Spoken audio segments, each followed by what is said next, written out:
Chapter 826 Water Curtain Cave in Flower Fruit Mountain. Monkey King. I've saved for it for a long time now. I've been waiting for this new champion. How come it also looks like a monkey? The elves browsed the official website and exchanged a look when they saw the profile released on the website.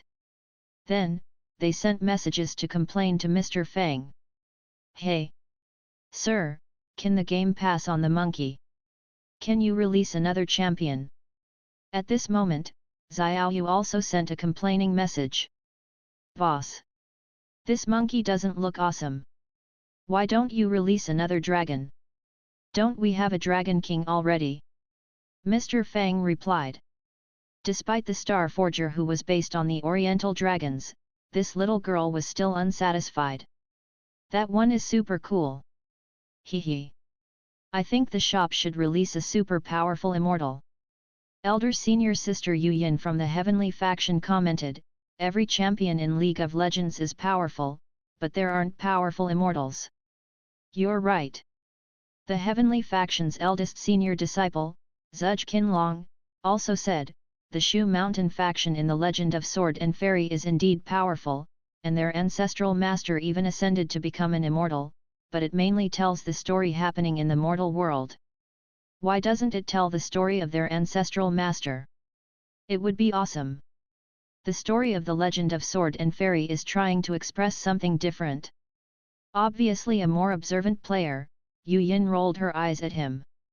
In the Zhuhua City shop Qingqing, the shop will release that Journey to the West tomorrow. Are you going to watch it? Su Zixin asked while playing the new expansion of Dungeon Fighter Online. Not very interested, she caught herself halfway during speaking since she wanted to find out what Mr. Fang was up to. Shen Qingqing thought for a long moment. If the price is fair, I might try it. Anyway, we don't have any new releases of other TV series to look out for these couple of days. You have a point. On the other hand, Su Tianji was with her favorite disciples, Feng Qi and Yuexin. Master! Master! Are you going to watch that Journey to the West tomorrow? Seeing that the TV series would be released tomorrow, Feng Qi asked immediately.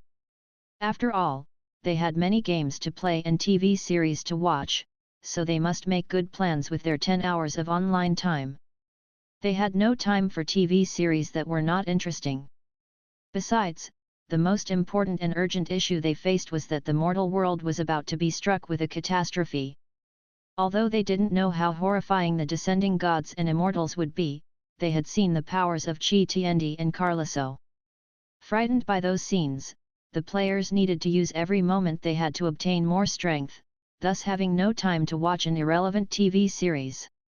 Even though the elves, fans of beautiful scenery, entered Dungeon Fighter Online to view the world, they also had the plan to learn powerful skills after the second awakening.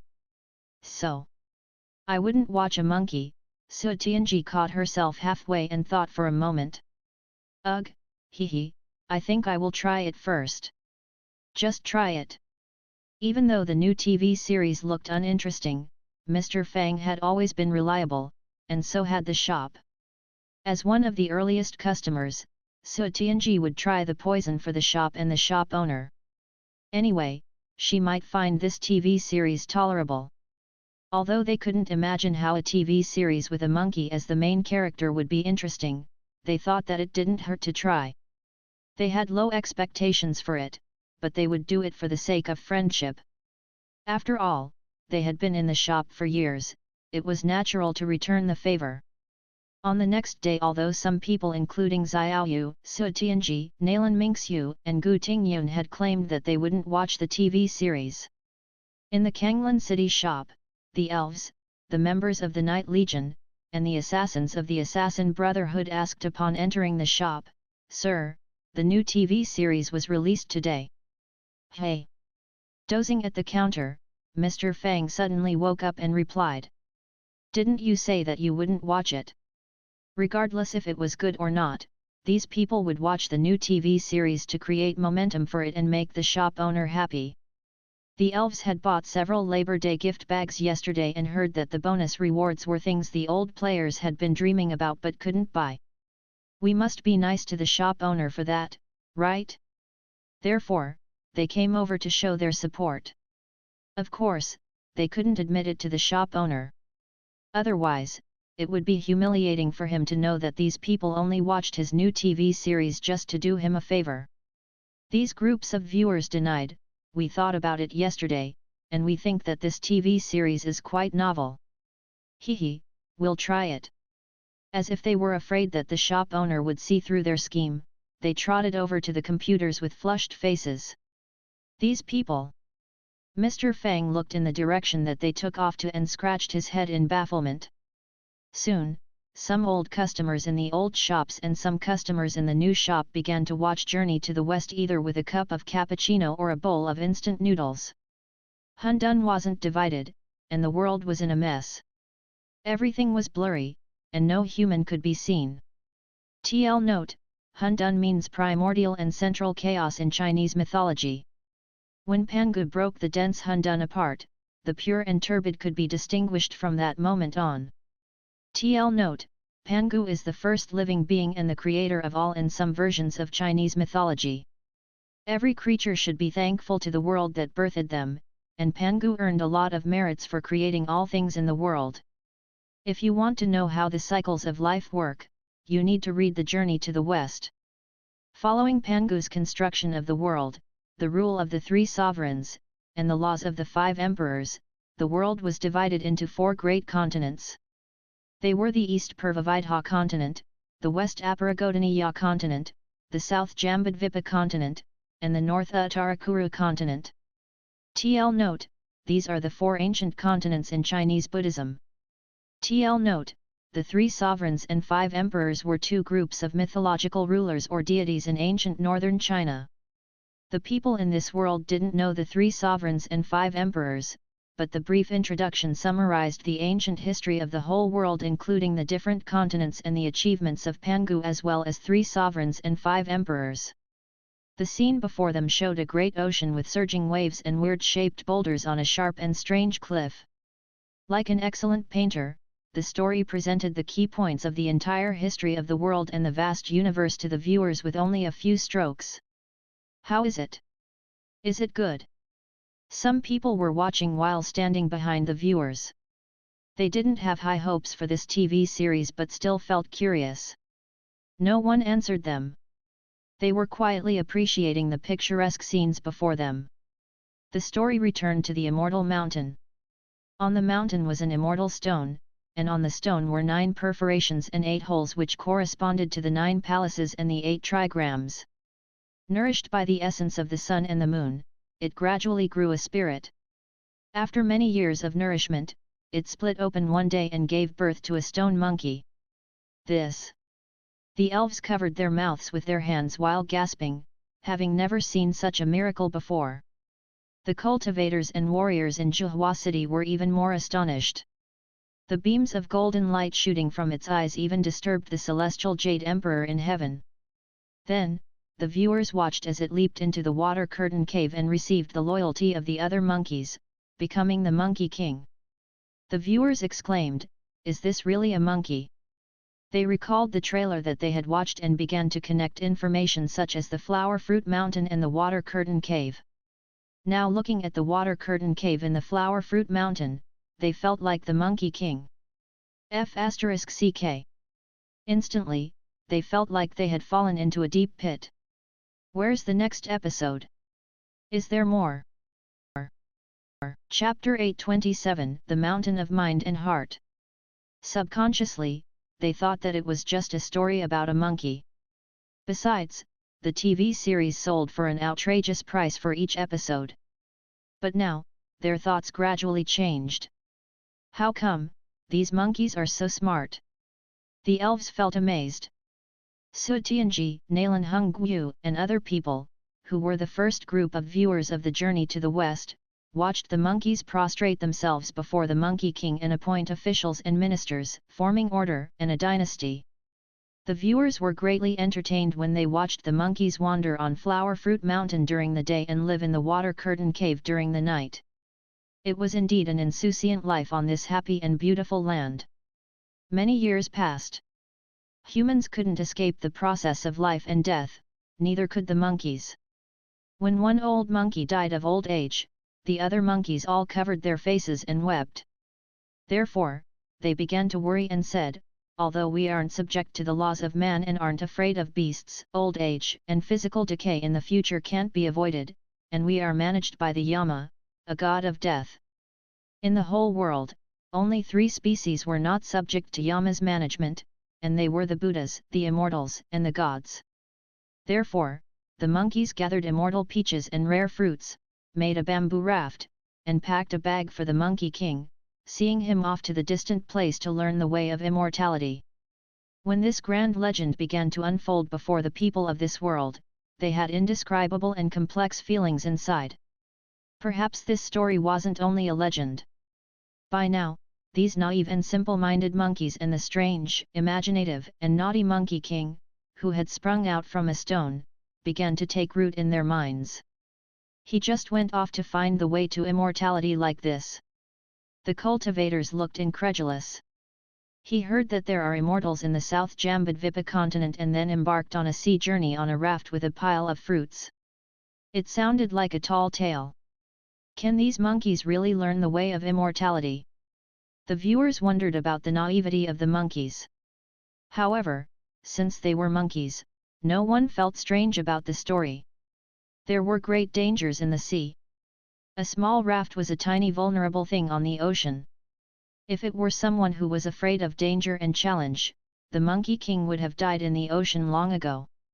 However, the Monkey King who was determined to cross the ocean and learn the way of immortality finally managed to get onto the shore. Going through big cities and visiting small towns, the Monkey King managed to survive but was still scorned and mocked as a strange species. After traveling for 8 to 9 years, he crossed the Great Western Ocean and came to the West Apparagadaniya continent, and he heard that an old immortal lived in the cave of Slanting Moon and 3 stars on the nearby mountain of Mind and Heart. Nothing was impossible to a willing heart. Yes, it was a legend, but the deep meaning contained in the story began to reach people in its own way.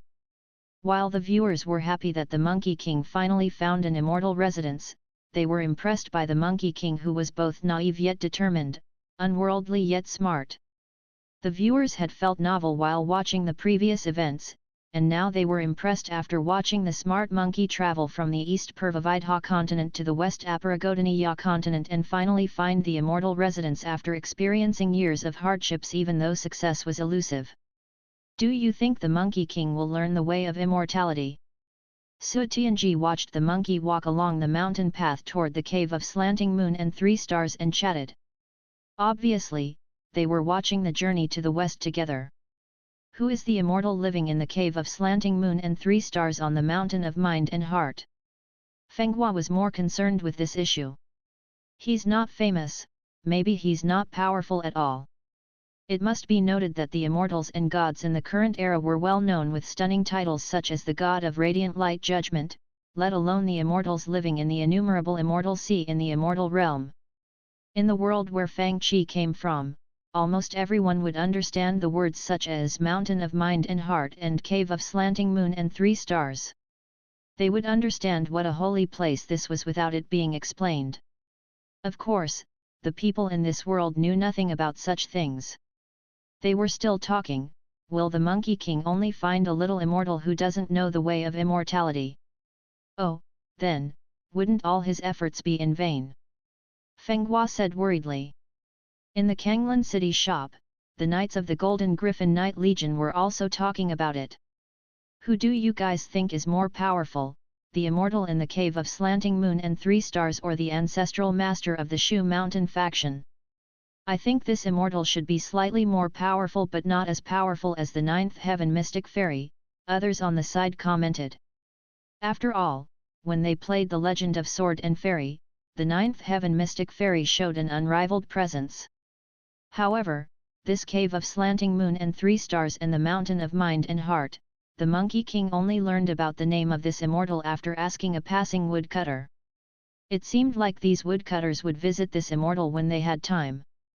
While watching the TV series together, the elves looked at the engraved words Mountain of Mind and Heart, Cave of Slanting Moon and 3 Stars when this stone monkey finally found the cave abode.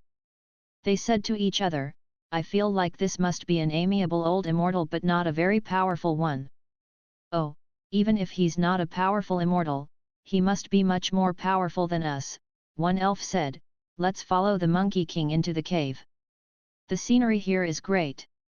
They saw mist and smoke and diffusive brilliance and the flashing lights from the sun and moon, and rare flowers and green jade like slim bamboos decorated the cave. The cranes spread out their wings, and a phoenix occasionally soared overhead, stirring 5-colored clouds. It was well worth their money to watch such rare scenery for the fans of natural beauty. Then, they saw Patriarch Subadai solemnly sitting on the platform with about 30 little immortals standing below dressed in deist robes. Before the real immortal, no one dared to make trouble, regardless if he was the amiable old immortal that they had guessed or Patriarch Subadai. At this moment, like the monkey, the viewers all stood below the platform, feeling uneasy. Even Patriarch Subudai didn't expect that anyone would come here by crossing 2 great oceans from the East Purvavidha continent. Seeing the Patriarch almost kicking out the monkey since he thought that this monkey was lying, the viewers all worried for him. The Patriarch asked, "What's your surname, Seeing?" The Monkey King answered, "I have no temper, Seeing. If a man rebukes me, I'm not offended, if he hits me, I'm not angered. In fact, I simply repay him with a ceremonial greeting and that's all. My whole life's without ill temper." TL note, temper, Seeing in Chinese, has the same pronunciation as surname, Seeing. The viewers felt sad when they heard these words. When they heard the Patriarch giving him the name Sun Wukong and his joyful shout, "I've got a name, I've got a master," they were all touched. The simple and innocent image of Sun Wukong began to take root in their minds.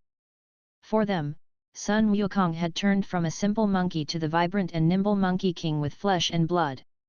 So it was that, at Nebula's parting he had no name. Smashing stubborn void needs wake to the void, Wukong. The second was the school's division, which included the Confucians, the Buddhists, the Deists, the dualists, the Mahists, and the physicians. They read scriptures or recited prayers, interviewing priests, or conjuring up saints and the like. The third was the silence division, which consisted of quiescence and inactivity, meditation, and the art of cross-legged sitting. This division was similar to the hard cultivation in seclusion in this world to achieve a breakthrough. The fourth was the action division, which included activities such as gathering the yin to nourish the yang and experimentation with alchemical formulas, burning bushes, and forging cauldrons. They were all practices to achieve immortality and illumination. TL note, even though in the original novel, these practices can't achieve immortality. After that, 2 senior brothers led Sun Wukong out of the Patriarch's lecture platform and taught him how to clean, water flowers and trees, and move and speak with courtesy. Then, Sun Wukong learned the art of language and etiquette, calligraphy, and burning incense from his senior brothers. During other times, he listened to the discussions about the scriptures and the doctrines between his senior brothers. At this moment, cultivators such as Su Tianji and Gu Tingyun, warriors such as Nalan Hung Guyu, and even members of the demon clan such as Xiao Yu all were watching the journey to the west together. Hiss! Look at that spell! While the disciples were discussing the scriptures, one of them demonstrated a spell, pushing a flame toward an ancient tree in the courtyard with the force from his palm. Of course, as a disciple, he didn't dare to damage the plants on the mountain of mind and heart. The flame only left a small scorched mark on the ancient tree, which was then withdrawn, leaving no traces. It didn't show much power but demonstrated a high level of control. Can we learn this? Gu Tingyu looked at the spell and murmured, "It looks, not that difficult." Although the caster was the disciple of an immortal, this small spiritual spell looked easy to learn. Gu Tingyu immediately started to copy the move. On the other side, another disciple was practicing spell casting. "Master, look at that person." Fang Qi pointed at this disciple and yelled, "What spell is he practicing?" This disciple seemed to know both spiritual spells and martial arts. He would cast lightning bolts from his palms with great presence. "Oh! I just heard that the name of the technique is palm thunder, which involves casting a thunderbolt from the center of your palm." Su Tianji looked over and answered. "Hey? Can we learn it?" Fang Qi copied the move and said. "It looked easy." "That's easy. Let me demonstrate it." Su Tianji ran over and copied the moves. "This is a small spell, just like the lightning spells that the beginners learn in our Liu Yun Daoist Palace." At this moment, warriors such as Nalan Hung Guyu, Zhong Wu, and Song Qing Feng saw that some disciples were practicing fist techniques and halberd skills, and they began to copy these moves. Although they couldn't cast spells in this virtual reality world in the TV series, they could still copy the moves. On the mountain of mind and heart, a monkey imitated the moves happily with a group of cultivators and warriors doing the same beside him. "Ahi! This technique is intriguing." Zhong Wu imitated the moves twice and said with a laugh. "Look at Sun Wukong." "Ha ha ha," he was startled into a somersault. The elves were amused by this scene. He picked up a stick to imitate the moves. "Ha ha ha. So funny." Soon, the first episode ended. A group of people stood behind Zhang Xiaoyu and asked, "You guys, is it good or not?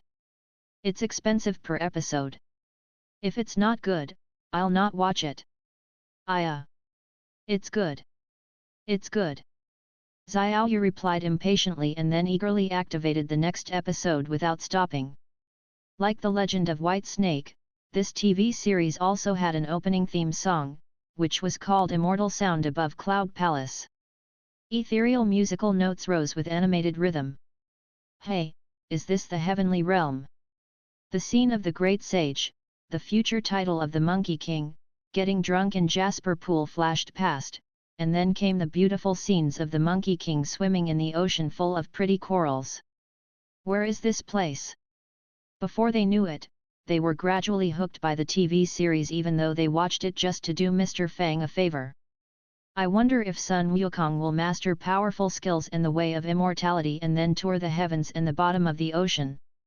The elves speculated among them. The rest of the story is about the Monkey King's adventures all over the world.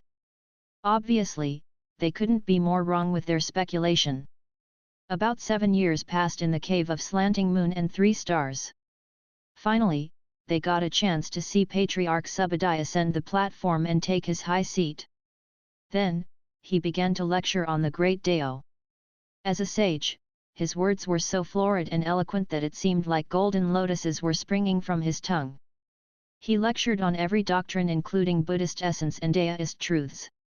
His thunderous voice moved the 9th heaven while he lectured on both Daoist and Buddhist doctrines and even touched on Confucianism. The 3 schools had different practices, but he harmonized them effortlessly. This old immortal's lecture is excellent. Su Wukong was so pleased with the lecture that he scratched his ear and rubbed his jaw, grinning widely and doing a little happy dance. The seemingly casual words in the lecture touched their hearts, and the cultivators and warriors also clapped their hands and praised lavishly. This true immortal's lecture on Dao is indeed awesome. Of course, listening to the lecture from a true immortal in itself was an awesome thing. Their goal was quite low since they didn't have unrealistic ambitions or desires. After all, most of them would count themselves fortunate if they could hear the lecture from a Grand Ascendance Realm Master. At this moment in the cave of Slanting Moon and 3 Stars on the mountain of mind and heart, they listened to the immortal's lecture just like that described in the song, listening to the ethereal Sanking Ethereal's teaching and hearing Buddha's words.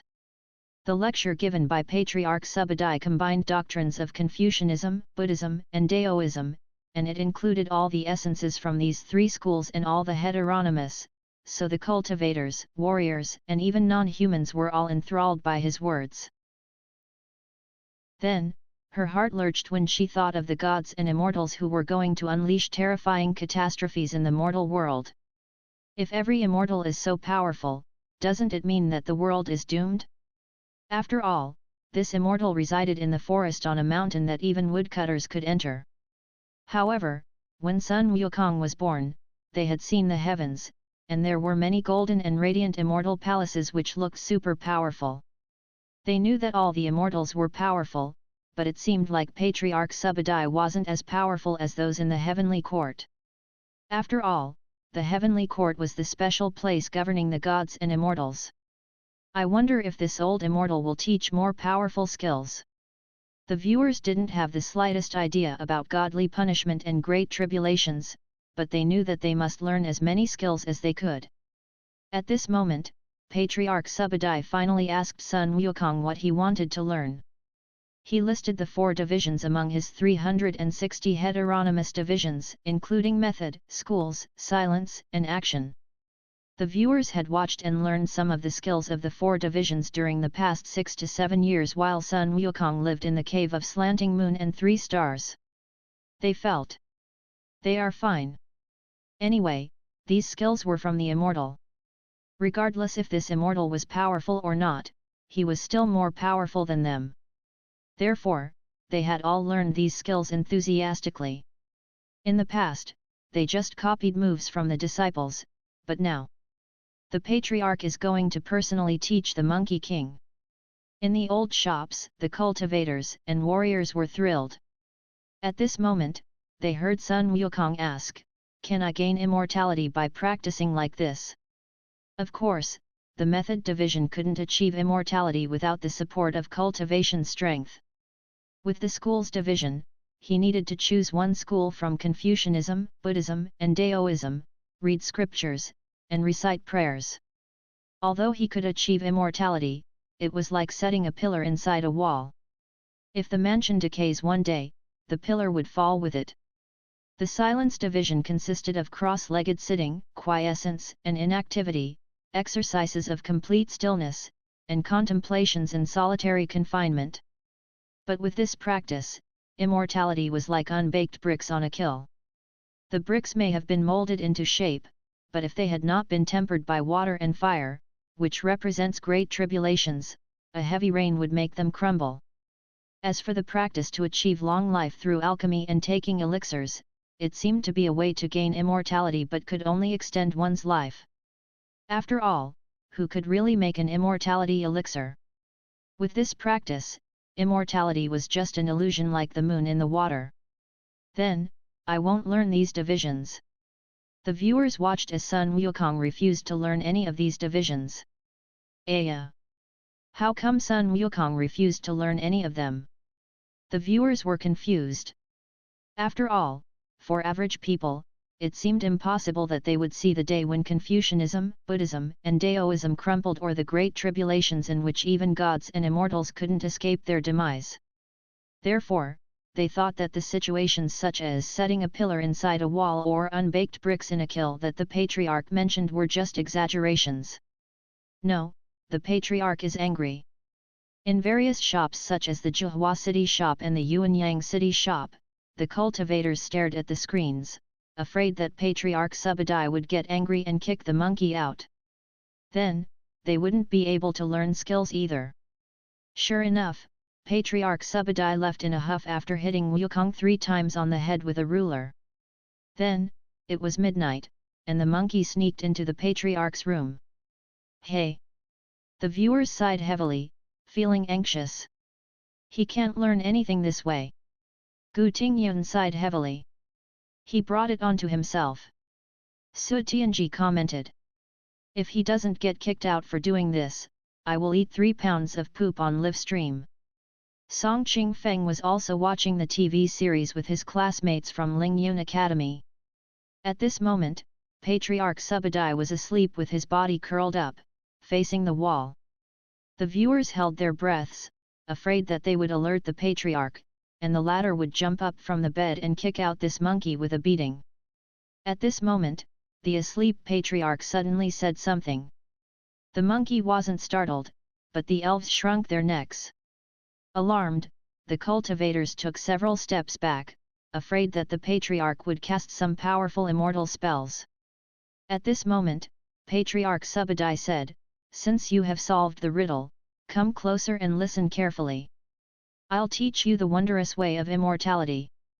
Then, he chanted a pithy formula. This bold, secret saying that's wondrous and true, spare and nurse nature and life, there's nothing else. Squeeze the 5 phases jointly, use them back and forth when that's done, be a Buddha or immortal at will. There were only 8 sentences, but the viewers felt as if 8 years had passed. This pithy formula, it is, really the wondrous way of immortality. After a long while, someone yelled hoarsely, "My goodness! Hiss! Such a lofty and wondrous pithy formula, can we learn this?" "Hey? What do the words mean?" Gu Tingyun looked baffled. He turned to Zhongwu who was beside him. "Did you understand?" "Not yet," Zhongwu shook his head repeatedly. "Hey? This. The moon holds the jade rabbit, the sun, the crow, the tortoise and snake are now tightly entwined. What does it mean?" Even Nalan Hungguo was confused. "You'll face the elixir platform, enjoying the moon, what does it mean?" On the other side, Lan Yan looked at Nalan Mingxiu beside her in confusion and asked. While they talked, they saw the monkey stepping on clouds and beginning to fly. "Look at that, guys," Song Qing Feng pointed at Sun Wukong. "Hey! F***ck. He has mastered it." The viewers stared with widened eyes in stupefaction. They were totally no match for him. Then, the patriarch taught Sun Wukong the 72 transformations. He transformed into a pine tree. Yay! Cloud somersault. One somersault moved him forward for 108,000 li. TL note, li, Chinese miles, 108,000 li is equal to 34,884 kilometers. Wow! Sigma, degree Iya. The elves looked at each other. "We haven't learned any of them. He's got such awesome talents." The cultivators and warriors were dumbfounded. By now, it had been over 20 years since Sun Wukong left Flower Fruit Mountain. But for the viewers, it was just a short while. He had spent over 10 years searching for the way of immortality through hardships, 7 years learning ceremonious greetings and doctrines from his senior brothers to build the foundation, and then 3 years to practice Dao and solidify what he had learned. After this, how powerful is he now? I forbid you ever to mention that you are my disciple. I'll never see you again. Before the cave of slanting moon and 3 stars, the master and disciple parted. Off with you. Why did he kick away his disciple after teaching him? The cultivators felt sad as they watched Sun Wukong shed tears. But eventually, he had to accept the decision with regret. The viewers had followed him, witnessed the hardships that he had withstood in search for a master and Dao, and shared his joy in finding the immortal Dao. Now, they felt his deep feelings for his master. Despite his naughtiness and unruliness, he was sincere and candid. Like the most precious treasure in the great world, he gathered all the essence in the heaven and earth. Smart and nimble, he made the boring talk of doctrines among disciples and the long wait throughout the midnight quite amusing. Gradually, the viewers grew to like this monkey even though it was only a reckless ape in his senior brother's eyes and a mischievous monkey as the patriarch called him.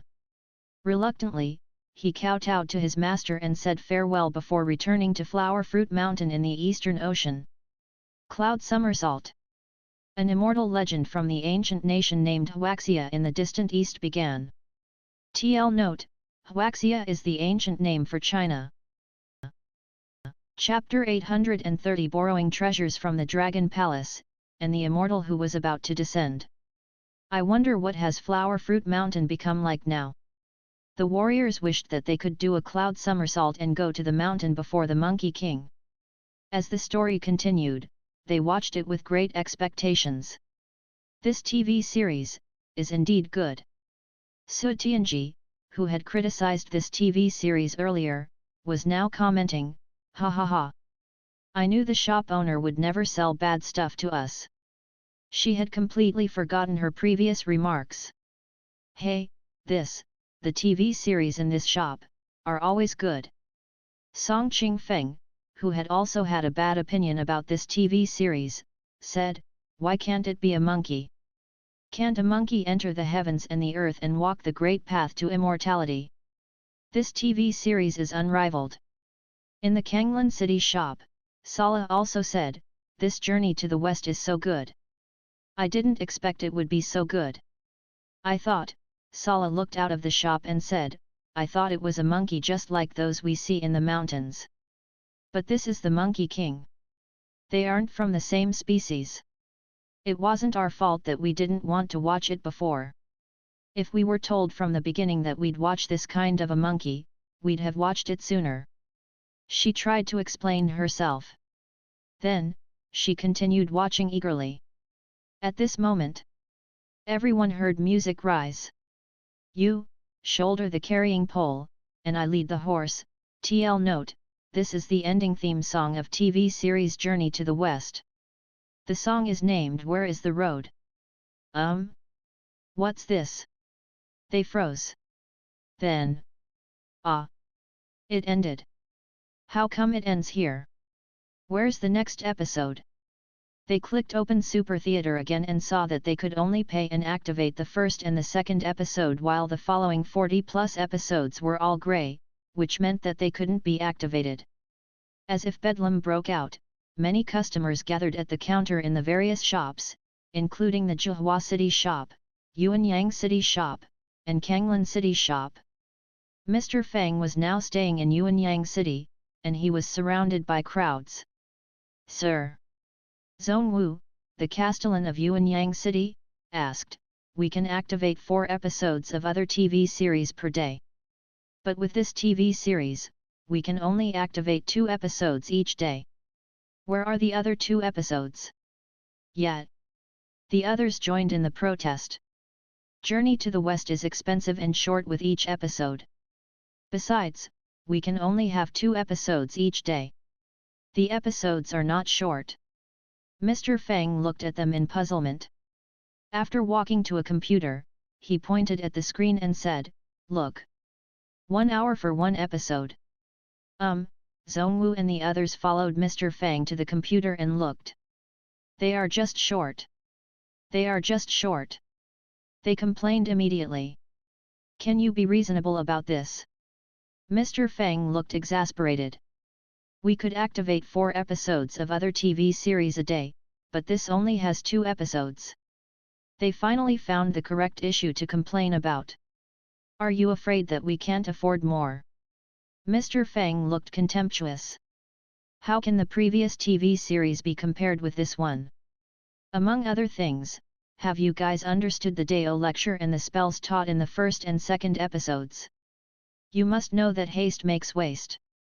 Mr. Fang talked eloquently as if he was arguing with a group of scholars.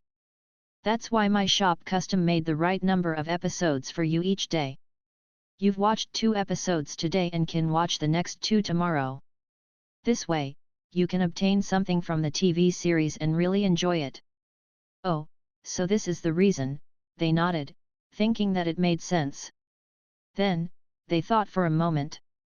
"Sir, I still want to watch more episodes today." Mr. Fang sat before his computer and put on the virtual reality headset, concentrating on the game and ignoring them. At this moment, on Connate Cliff where immortal breezes moved ethereally, an unworldly-looking immortal sat cross-legged on the edge of the cliff. While wearing a silver grey daoist robe, a silk belt, and a silver headpiece, his eyes were as bright as stars. When he inhaled, clouds gathered around him. When he exhaled, clouds evaporated. The technique that he was cultivating looked miraculous. At this moment, a figure walked up from behind, and he opened his eyes slowly. As a member of the Gui family which had existed since prehistoric times, Guiya was a well-esteemed existence even in the innumerable immortal sea, let alone when comparing him to insignificant mortals. His eyes glinted with chilly lights. To die in the heavenly tribulation and godly punishment, or obediently return to their factions and continue their lives as faction masters and elders. "My lord, do you think some people are just ignorant and don't understand the situation?" "Ignorant? He replied with a snicker, even 10,000 years ago, few of the mortals and filthy savages could show any powerful abilities, they are worse now. His gaze seemed to travel through the endless void and reach an unknown spot beyond the sky. Even he shivered involuntarily in fear. We members of the Gui family are immortals who have withstood challenges of blood and fire. He looked down contemptuously at the mortal world below the clouds.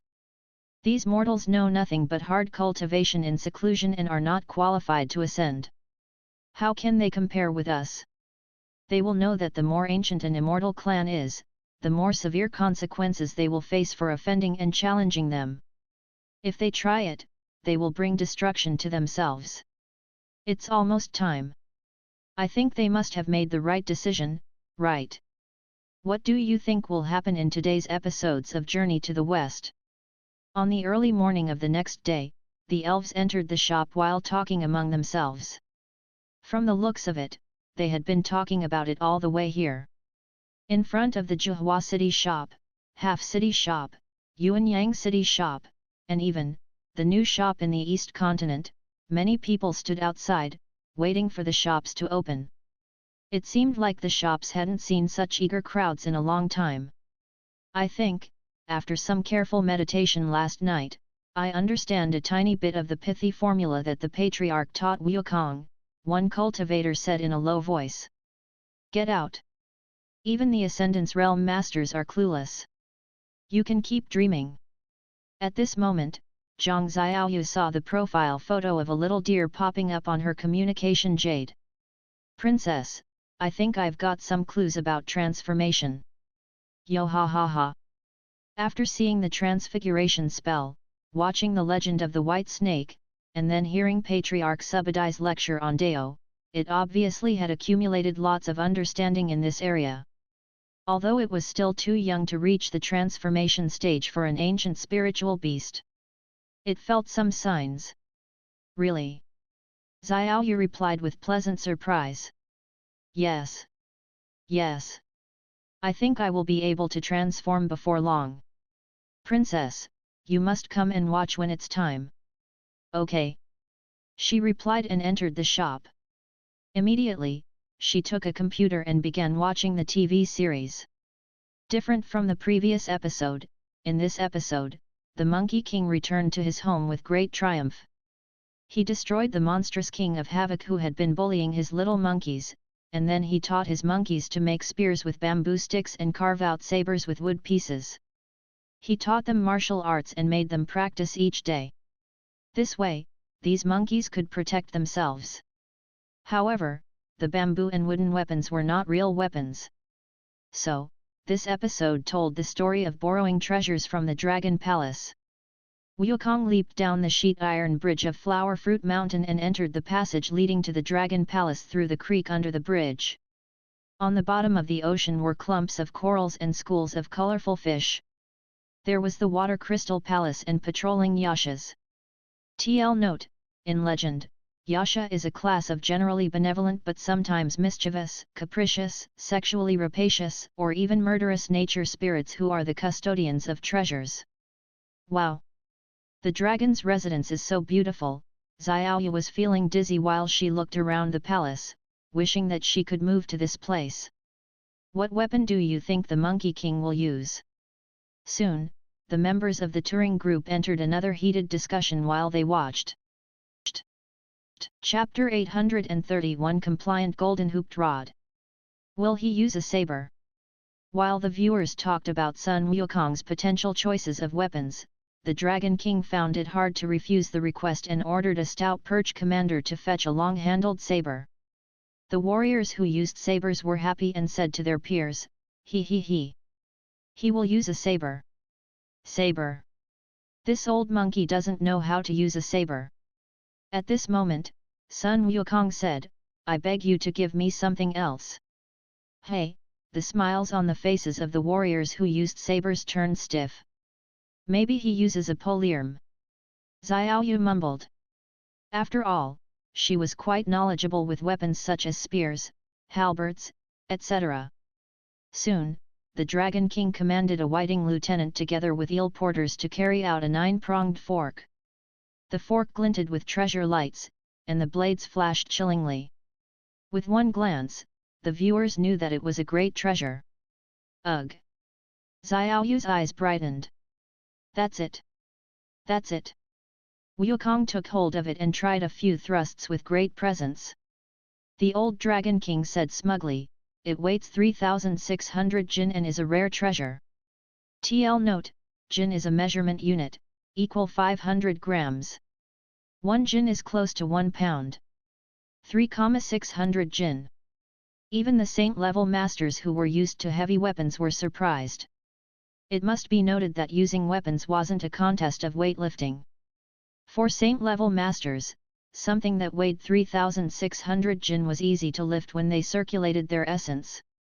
When they fought in battles, they could block and parry an attack with tens of thousands of pounds of force, let alone only thousands of pounds, when they used proper exertion techniques and skills.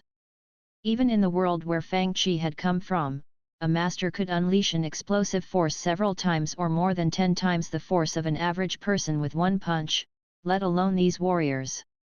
However, even the masters who were used to heavy weapons wouldn't use such a heavy weapon, since holding it would continuously consume their energy, which would greatly reduce their strength during a battle.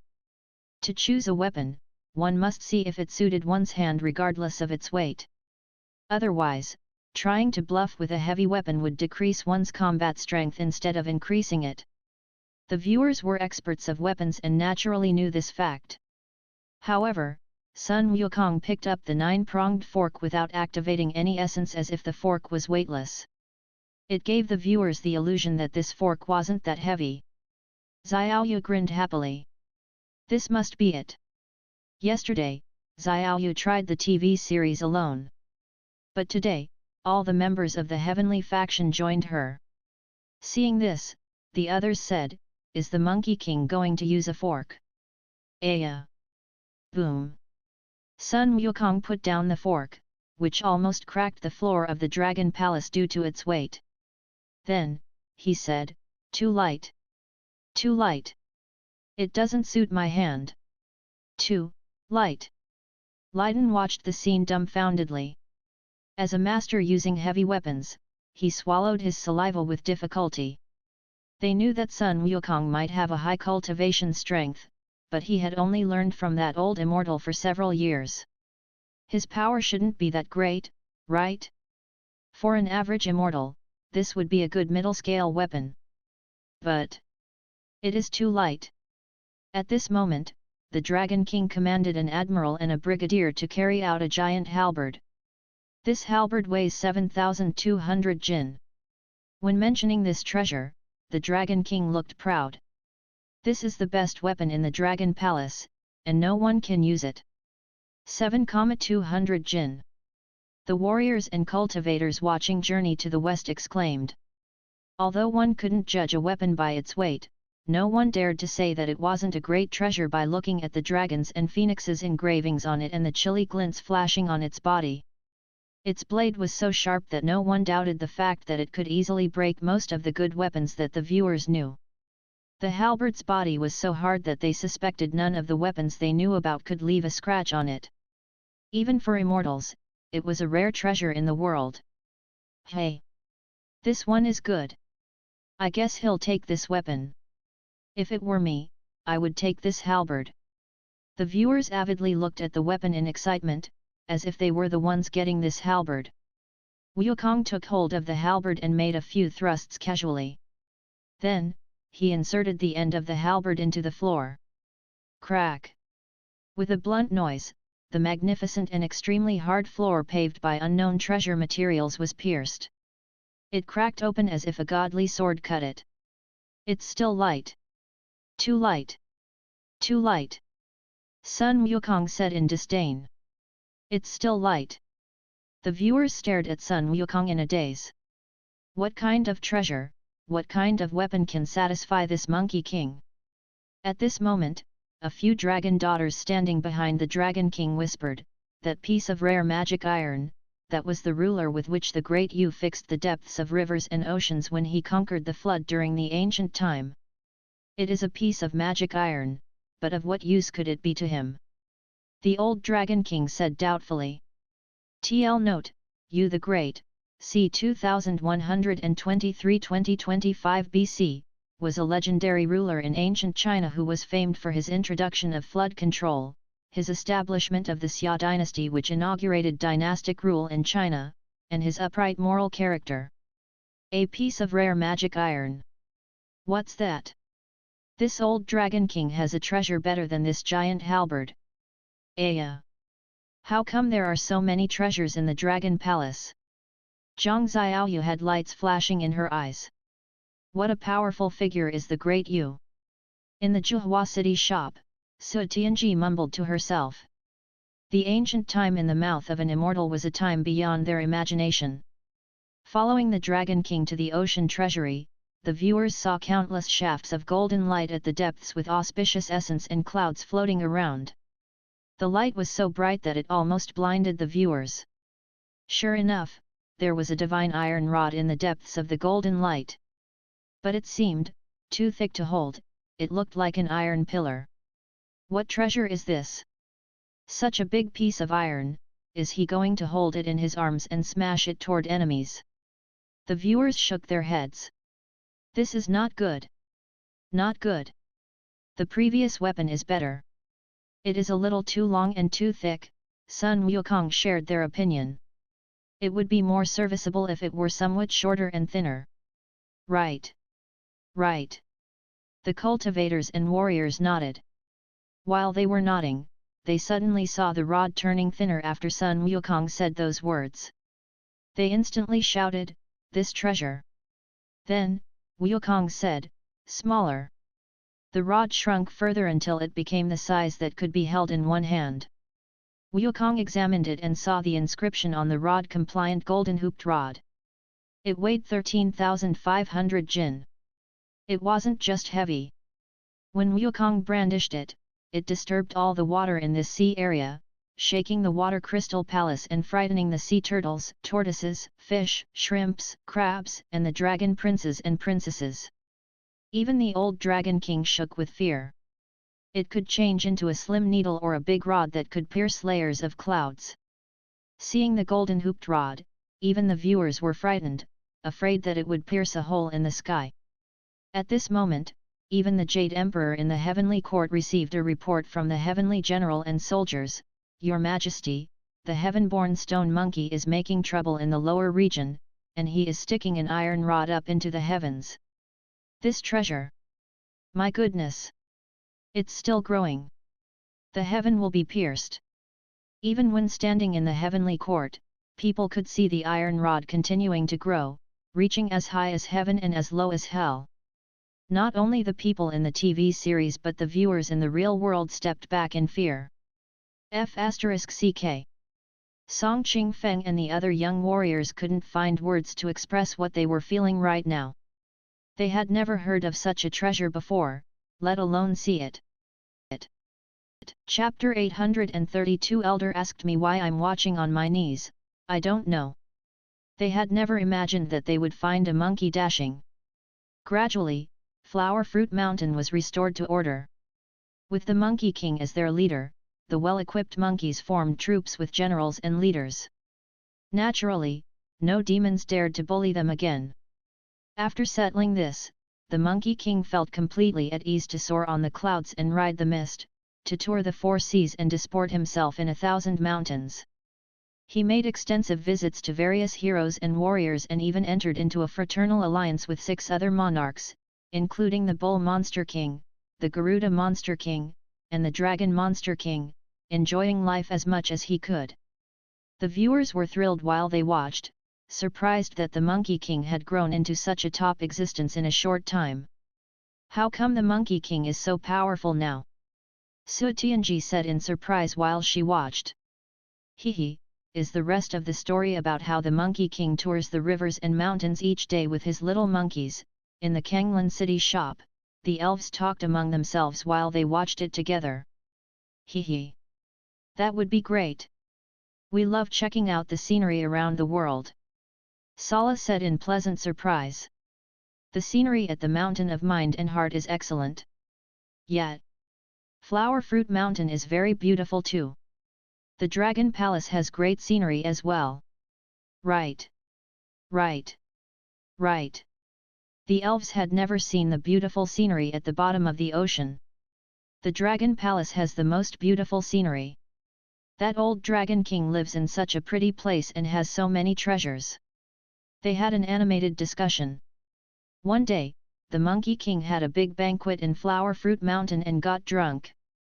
Then, he fell asleep under the shade of the pine tree in front of the sheet iron bridge before the cave. He had a few monkey generals guarding him. In his sleep, he saw two men approach with a summons with the three characters Sun Wukong written on it. They walked up to him and, without a word, tied him up with a rope and dragged him off until they reached the edge of a city. The viewers were alarmed when they saw such an easy capture. They look like the black and white impermanents, who capture people's souls. Obviously, there were many Legend of Sword and Fairy players among the viewers. In the Legend of Sword and Fairy 3 and 4, there were events in Hell, and that was why they recognized these two men. TL note: Black and white impermanents are two deities in Chinese folk religion in charge of escorting the spirits of the dead to the underworld. Sure enough, when they looked up, they saw above the city an iron sign bearing the three words Region of Darkness. The soul summoners said that his age in the world of life had come to an end. The cultivators watched in bafflement. Hasn't Sun Wukong finished walking the path to immortality? Even the old Dragon King was frightened by Sun Wukong's holy presence, which showed that he wasn't an average immortal. He had cultivated for hundreds of years.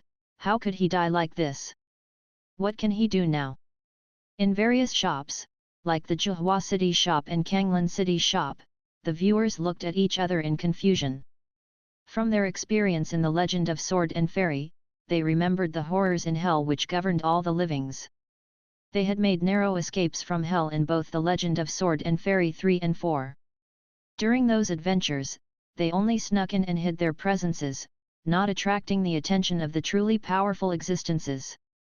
But now, Sun Wukong had reached the end of his age in the world of life and was summoned by the black and white impermanents.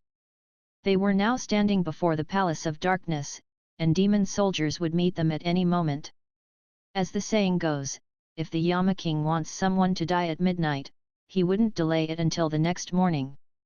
Sun Wukong couldn't escape it. Finished. Finished. This time, he's in big trouble. In the Kanglan City shop, a dragon didn't turn off the external communication option and yelled, and all the people in the shop could hear it. Hey! Cowardly dragon, can you stop shouting? Yet! You're disturbing us from watching the TV series. While they talked, they saw the Monkey King taking out the golden hooped rod from his ear and shattering the two soul summoners with one strike. Oh! The golden hooped rod is hidden in the soul. In the Kanglan City shop, the saint-level masters such as Saint Willy and Saint Lydon widened their eyes and yelled hoarsely, "There's such a wondrous use of this treasure. I, the old monkey himself, have transcended the 3 regions and the 5 phases, hence I am no longer under Yama's jurisdiction. Why is he so confused that he wants to arrest me?" With a shout, he fought his way into the city. The bull-headed demons scrambled to hide, and horse-faced demons fled in every direction. Anyone touched or scratched by the rod would be injured or killed. No demons dared to get close to him. In the Palace of Darkness, the kings of the underground had just straightened out their attire and sat down in the palace when they heard horrified shouts, "Great kings! Disaster! Disaster! Outside, there's a hairy-faced thunder god fighting his way in." At this moment, not only demon soldiers but the 10 kings of the underground held their breaths in fear. They yelled, "High Immortal! High Immortal! Please have mercy on us!" When they played the Legend of Sword and Fairy, the players almost died every time when they ventured into Hell and the Palace of Darkness. They had never seen such a scene before. They couldn't even manage to defeat the black and white impermanents. The 10 kings of the underground were only legends to them. They had never seen them. What were they watching now? The Monkey King said, "I'm the heaven-born sage Sun Wukong from the Water Curtain Cave in Flower Fruit Mountain. What kind of officials are you? The 10 kings bowed and said, we're the emperors of darkness, the 10 kings of the underground. Wukong said, tell me each of your names at once, or I'll give you a drubbing. The 10 kings said, we're King Guang, king of the beginning river, king of the Song Empire, my goodness. The elves, who had played all the games in the Legend of Sword and Fairy series, held their heads in their arms, feeling like their brains would explode. They couldn't believe their eyes. Then, they saw Wukong picking up the register of births and deaths. Then, he found the ledger on monkeys and crossed out all the names that he could find. After tossing down the book, he said, that ends the account. That ends the account. Now, I'm truly not your subject. Brandishing his rod, he fought his way out of the region of darkness. Come and watch the immortal. The cultivators and warriors were more than frightened, they were stupefied. Why are you watching on your knees? With tears on their face, one elf looked at another elf and asked. The elder asked me why I'm watching on my knees, I don't know, the other elf said shakily. The scene awed them so much that they fell on their knees. However, it wasn't the time for celebration yet. Then, they saw in the treasure hall of divine mists, the cloud palace of golden arches, the divine ministers, civil and military, were just gathering for the morning session when suddenly the deist immortal Chu Hongji announced, Your Majesty, outside the translucent palace, Ogwang, the Dragon King of the Eastern Ocean is awaiting your command to present a memorial to the throne. From below, the immortal Elder Ji, the Celestial Master, also brought forth a report, Your Majesty, the Minister of Darkness, King Guang, supported by the Bodhisattva King Kitagarbha and other people of the underground, has arrived to present his memorial. From the lowly water region of the Eastern Ocean at the East Purvavidha continent, this small dragon subject, Aogwang, humbly informs the wise Lord of Heaven, the most eminent High God and Ruler, that a bogus immortal, Sun Wukong, born of Flower Fruit Mountain and resident of the Water Curtain Cave, has recently abused your small dragon and gained a seat in his watery residence by force. We earnestly beseech you to dispatch the heavenly troops and capture this monster, so that tranquility may be restored to the oceans and prosperity to the lower region. Thus, we present this memorial. The other memorial said, the region of darkness is the nether region proper to earth. But now appears Sun Wukong, a heaven-born baneful monkey from the Water Curtain Cave in Flower Fruit Mountain, who practices evil and violence, and resists our proper summons. Exercising magic powers, he utterly defeated the ghostly messengers of ninefold darkness, exploiting brutal force, he terrorized the 10 merciful kings. We humbly beg you to send forth your divine army and subdue this monster, to the end that life and death may once more be regulated, and the underworld rendered perpetually secure. Respectfully, we present this memorial.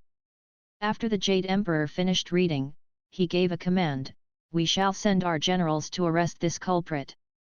Watching this, the viewers were alarmed and shouted anxiously, finished! Finished! This time, he's really in big trouble. Perhaps it was more than a legend. For people in that era, it represented the spirit of resistance and the courage to fight under the heavy suppression of power. The great sage, Heaven's equal, was not just a name but the personification of the people's wishes. If there were superheroes in the nation named Huaxia where Fang Qi had come from, then this was the most ancient one. For the heavenly court, an existence with great cultivation strength, superpowers, and understanding of immortal Dao seeking weapons from the Dragon Palace wasn't a big crime.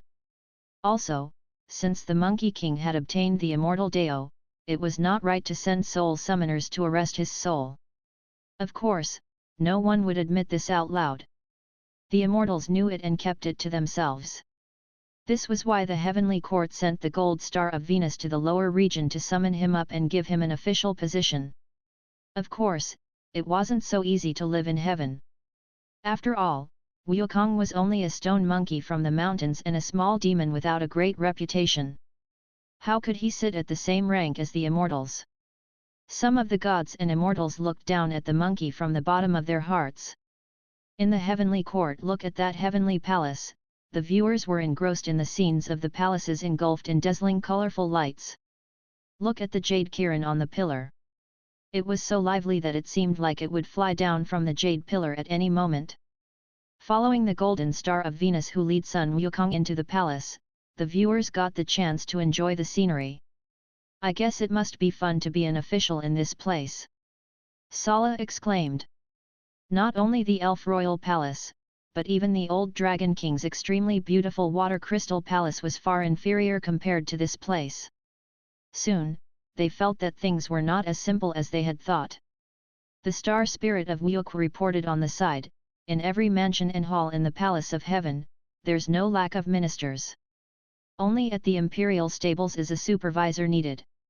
A supervisor of the imperial stables. Nalan Hongwu and the warriors of the royal clan guild exchanged a look. As royal members, they naturally understood the rank of this position. An official to take care of the horses. Will he take care of horses for the royal family in heaven? The royal princess looked at the star spirit of Wukong and said. This? It's a slight to him. Nalan Hongwu also frowned. One day, the star spirit of Wukong came to the stables. Ban horse plague, go and get me an imperial horse. TL note, Ban horse plague is the official title for this position. You want me to get you a horse? Sun Wukong froze. If you don't do it, who would? The star spirit of Wukong said casually and demanded in a cold voice. Previously, the viewers had been thrilled when they watched Wukong learn from the immortal, borrow treasures from the Dragon Palace, and cross his name off the life and death ledger in the Palace of Darkness. They had never seen or heard of such abilities before. Even among immortals, Wukong's power was superior. However, he was disdained in this way. Yay! This heaven is infuriating. He's just a groom. In the Kanglan city shop, the elves were angry. The cultivators and warriors were even more furious after watching Sun Wukong's hardships in his pursuit of Dao. It had taken him over 10 years to cross 2 great oceans, getting to the mountain of mind and heart from Flower Fruit Mountain while overcoming countless dangers. Once he obtained Dao, he was no longer bound by the 3 regions and 5 phases. With such great cultivation strength, he ended up with such a lowly position. So, he is only a groom after all. Did you hear them say that this position is unclassified? Zhongwu said in anger. I think they did it on purpose. With his great power, the Monkey King can be entrusted with great missions. But they made him into a groom. The others were also indignant. The star spirit of Wukong snickered and said, It's an honor for you to be a groom. The Jade Emperor planned to send his army to the lower region to arrest you. If the Jade Emperor sent the heavenly army to the lower region, the result would be obvious. After all, in the whole world, no demon could resist the heavenly generals and soldiers. At this moment, Sun Wukong knocked over the official desk, took out his golden hooped rod, and fought his way out. He rebelled against the heavens. Well done! At this moment, facing the great power of heaven, many people would have backed down and restrained themselves. But the viewers saw Sun Wukong choose a path that they wouldn't have dared to pick. In the new shop at the East Continent, the cultivators and warriors from forces such as Heavenly Faction and Xiaoao Cave Abode watched attentively as Sun Wukong fought his way from the imperial stables all the way out of the South Heaven Gate. The viewers had been hesitant with their own choices, but now they were thrilled by this scene. What was the good of being a minister in heaven? It would be much more enjoyable to call himself the great sage, heaven's equal, and be a king in the mountain. First came mighty spirit god brandishing his spreading flower axe, and then came third Prince Nada, who changed into a form with 3 heads and 6 arms and fought Sun Wukong with his universe ring and fiery wheel. All kinds of spiritual treasures were used, and they dazzled the viewers while the immortals fought with powerful abilities. Ayah! This spear technique! Zhang Xiaoyu imitated the moves while she watched. This spell! They watched as Sun Wukong rubbed the hair in his palm, and the strands of hair turned into countless doppelgangers. This is one of the spells that came from the pithy formula that Patriarch Subadai taught him. Gu Tingyun told the other viewers. The great sage is making wondrous use of the pithy formula while he fights the gods and immortals. Watch carefully. If we can understand a tiny bit of the pithy formula that Patriarch Subadai taught him and verify it with our own techniques and spells, we'd gain tremendous benefits. I wonder where this pithy formula came from, Zhongwu said. It's super powerful since it can be transformed into so many powerful and complex spells at the will of the user. If someone can really understand it, I wonder what realm they can achieve. That's not easy, Gu Tingyun said with a smile. After all, the godly moves that Qi Tiandi used are right there, but who can understand the core essence? Those godly moves are only casual strikes for Qi Tiandi, but this pity formula is the ultimate essence in Patriarch Subadai's teachings and thus is deeper and more mysterious. I'm afraid that only 1 in a trillion people can understand a tiny part of it. We'd better put more effort in understanding the lecture that Patriarch Subadai gave and studying the super powerful spells cast by the gods and immortals. We should see if we can obtain some benefits these ways. Senior Gu, you're right, the viewers nodded repeatedly. At this moment, the viewers actually saw the heavens giving the Monkey King the title the Great Sage, Heaven's Equal. This is another attempt to recruit him using a pacifistic method. After all, even the pagoda bearer, Devaraja Li Jin, a famous immortal general, and his son were defeated, so it was natural for the Gold Star of Venus to offer a compromise and settle everything.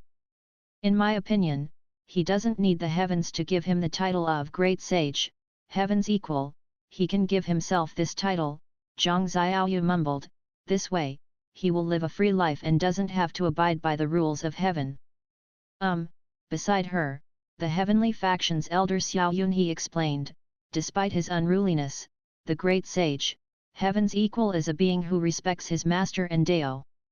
The patriarch instructed him repeatedly not to make trouble, which is why he makes peace whenever he can.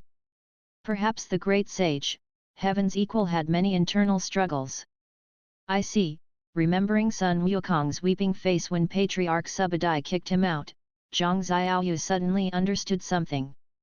Although the great sage, Heaven's Equal was a stone-born monkey, if he was just a powerful wild monkey, people wouldn't have passed down the legend about him for thousands of years and admired him so much. In the journey to the west, Wukong was indeed unruly, but he had his principles. Even though the patriarch had scolded him and called him a mischievous monkey in exasperation, he had never discarded his respect for his master and Dao, which was the tradition and soul of Huaxia culture in the past thousands of years. At this moment, the viewers watching Journey to the West began to realize that even though the great sage, Heaven's Equal had transcended the 3 regions, he was different from those gods who looked down on the mortal world with cold eyes. He was an existence with blood, flesh, and mortal emotions.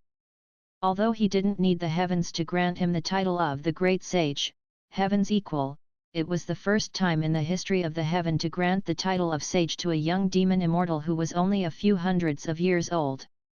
Even though it was an empty title without any actual power, it suited the temperament of the Great Sage, Heaven's Equal.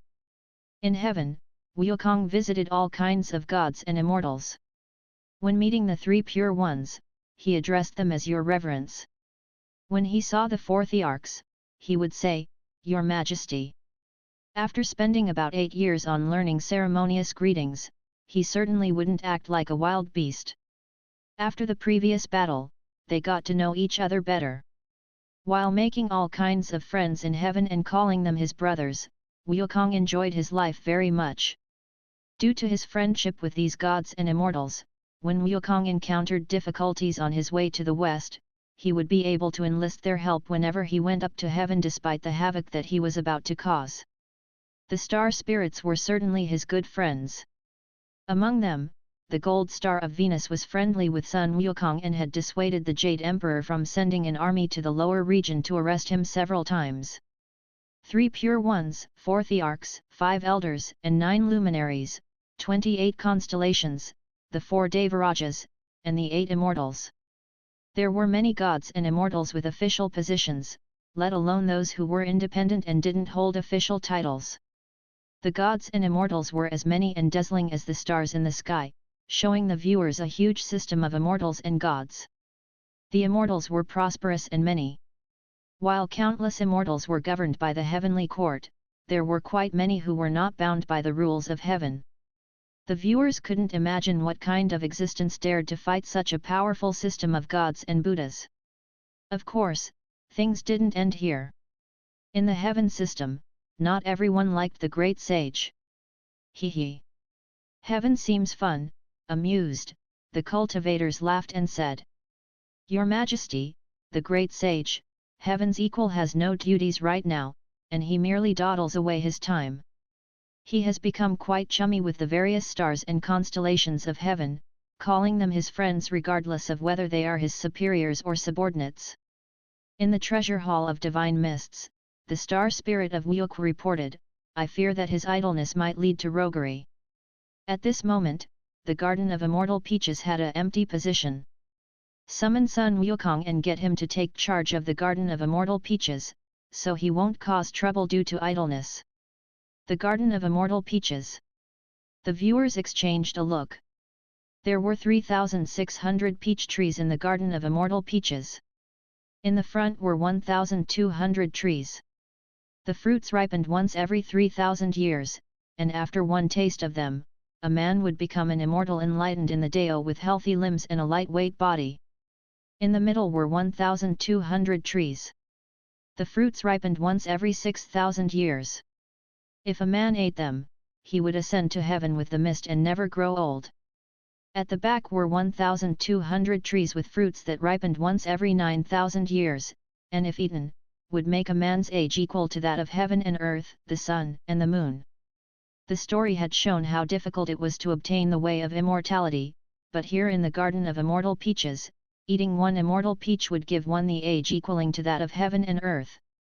There's such a treasure. Since they began watching Journey to the West, the cultivators were shocked so much that they had become numb by now. Staying in the Garden of Immortal Peaches, the monkey lived a peaceful life and occasionally stole some peaches to eat. It was a great job for this monkey. However, when the 7 immortal maidens came here to pick the peaches, Wukong heard that all kinds of big and small immortals and gods from all palaces were invited to attend the grand festival of Immortal Peaches. All kinds of big and small gods and immortals from different palaces were invited but him, the great sage, heaven's equal. Wukong had suppressed his temper to follow his master's instructions, but such slights were made to him again and again, making it impossible for the monkey to keep his temper in control. Having been fooled once before, the great sage, heaven's equal felt like he was being fooled again. This time, he was serious. He would rather return and be an idle king than to be a target of disdain, sneer, and mockery in heaven. Perhaps, under such a system, there was no place for the unruly and proud great sage, heaven's equal. His just couldn't fit in. Even if there wasn't the star spirit of Wyuk to oppose him, there might be the star spirit of Wenku or other immortal officials. The cause of the conflict seemed accidental, but it was in fact inevitable. This time, the entire heaven was turned upside down. He ruined the grand festival of Immortal Peaches, ate all the immoral peaches, drank all the immortal wine, and shattered the desk, chairs, bowls, and plates at the banquet. After getting drunk, he even ate all of the immortal elixirs in Tushita Palace. Since he could no longer bear the rules, he didn't need to anymore. On Flower Fruit Mountain, the demons all bowed their heads while the Monkey King, dressed in gold armor and his phoenix-plumed cap and holding the compliant golden hooped rod, stood tall before the heavenly generals and soldiers and all kinds of gods and immortals who descended to arrest him. Behind the Monkey King, a golden flag flapped in the wind with 5 words on it: the great sage, heaven's equal. From a small demon monkey who concentrated on the pursuit of Dao, he had become what he was now step by step. Seeing this scene, the cultivators and warriors all became teary-eyed. It was the first time that these cultivators and warriors saw so many gods and immortals. The number of soldiers and generals seemed to surpass that of the mortal world. The great presence with so many gods and immortals gathered in one place was unimaginable. Who are these 4 Devarajas? They can fight with the great sage for so many rounds. After all, Sun Wukong, the great sage, heaven's equal, had obtained tremendous cultivation strength after eating so many elixirs and immortal peaches. When swords were unsheathed, chilly lights flashed all over the mountains. When the pipa instrument was played, its sounds overshadowed all other sounds in the world. On Flower Fruit Mountain, the demon kings under the great sage, heaven's equal's command covered their ears, howled pathetically, and couldn't fight any more. Even Sun Wukong, the great sage, heaven's equal, felt a headache. So powerful. Then, Third Prince Nada and the 28 constellations took turns to fight Sun Wukong, casting wind, lightning bolts, fires, and water, turning the whole world into darkness. These immortals are ganging up on him. In the new shop at the East Continent, Xiaoyu and the disciples of the heavenly faction were indignant. At this moment, Sun Wukong plucked off a handful of monkey hair and changed them into hundreds of monkey kings who were dressed in sets of gold armor and phoenix-plumed caps and holding golden hooped rods. Ah! Seeing this, the heavenly faction disciples screamed and clapped their hands in pleasant surprise. The great sage, heaven's equal, is even more powerful than before. Of course. It's said that eating one of the 9,000-year-old immortal peaches will make one live as long as heaven and earth. He ate many of them. Yu Bai, who was also in heavenly faction at the East Continent as an exchange student, exclaimed. Right. Right. He ate elixirs too. Mu Qing yelled in a thrill. Who is this Erlang immortal master of the mouth of the river of libations? This time, the viewers saw the heavenly court send Erlang immortal master of the mouth of the river of libations. He isn't at a disadvantage, looking at the extremely heroic-looking immortal master with the third vertical eye between his brows. Heavenly faction's elder senior sister Yu Yin said, "What kind of god is this Erlang immortal master? He's so powerful. He even dares to compete with Sun Wukong in strength, my goodness. How come we didn't see this immortal in the heavenly court? Doesn't he live in heaven? Look!" The great sage, heaven's equal, changed into a sparrow and flew away. This is a skill taught by the patriarch. It is said to be able to hide from the eye of heaven and earth, my goodness. He has been seen through by this guy with 3 eyes. This immortal can change forms as well. He changed into a sparrow hawk. Oh! The sparrow is in danger. The great sage changed too. He changed into a cormorant. The Erlang immortal master changed too. My goodness, this Erlang immortal master is so powerful. When they finished the 4th episode, the viewers had watched the great sage compete with the Erlang immortal master with spiritual spells. In the end, Wukong was captured. The immortals tied Wukong to the monster execution block. He was struck by immortal sabers and other godly weapons before godly thunderbolts and celestial fires were applied. However, those methods were all useless. Then, he was thrown into Lao Zi's brazier of 8 trigrams. He was smelted by high and low heat. The viewers were enthralled by the scenes. What is the Samadhi fire? The viewers watched as Lao Zi used the Samadhi fire to burn Sun Wukong. It hurt so much that Sun Wukong screamed in pain. Then, this time, worriedly, the viewers looked at the brazier in which the great sage screamed pathetically. Even though the previous heavenly thunderbolts and fires couldn't burn one strand of hair off him, the viewers felt like their hearts were in their throats at this moment. Then, they saw the brazier burst open, and a monkey, engulfed in blazing flames, and shooting out golden dazzling light beams from his eyes, broke out and fought his way to the treasure hall of divine mists. Watching the entire heaven being shattered by this monkey while all the gods in the treasure hall of divine mists retreated from him, all the cultivators and warriors who were watching Journey to the West in the shops cheered. Bedlam broke out in the shops while everyone, men and women, old and young, cheered. Perhaps they had never imagined that they would laugh and feel sad because of a monkey. It didn't matter whether or not he won or lost this battle. The image of this monkey had been imprinted in their hearts. The figure who held the golden hooped rod and faced the gods who filled the sky, the body that had bronze skin and iron bones on the monster execution block, and the proud aura when he stood tall in the treasure hall of divine mists, all these formed the great sage, heaven's equal that they knew. At this moment, they knew a monkey who was called the Monkey King. He was the great sage, heaven's equal, who looked down on heaven and earth with great pride. Sir, in the Kanglan city shop, a big black dragon scratched his head with his claws while he watched the ending theme song on the screen, knowing it was the end of the 4th episode. Didn't you say League of Legends will release a new champion gift bag?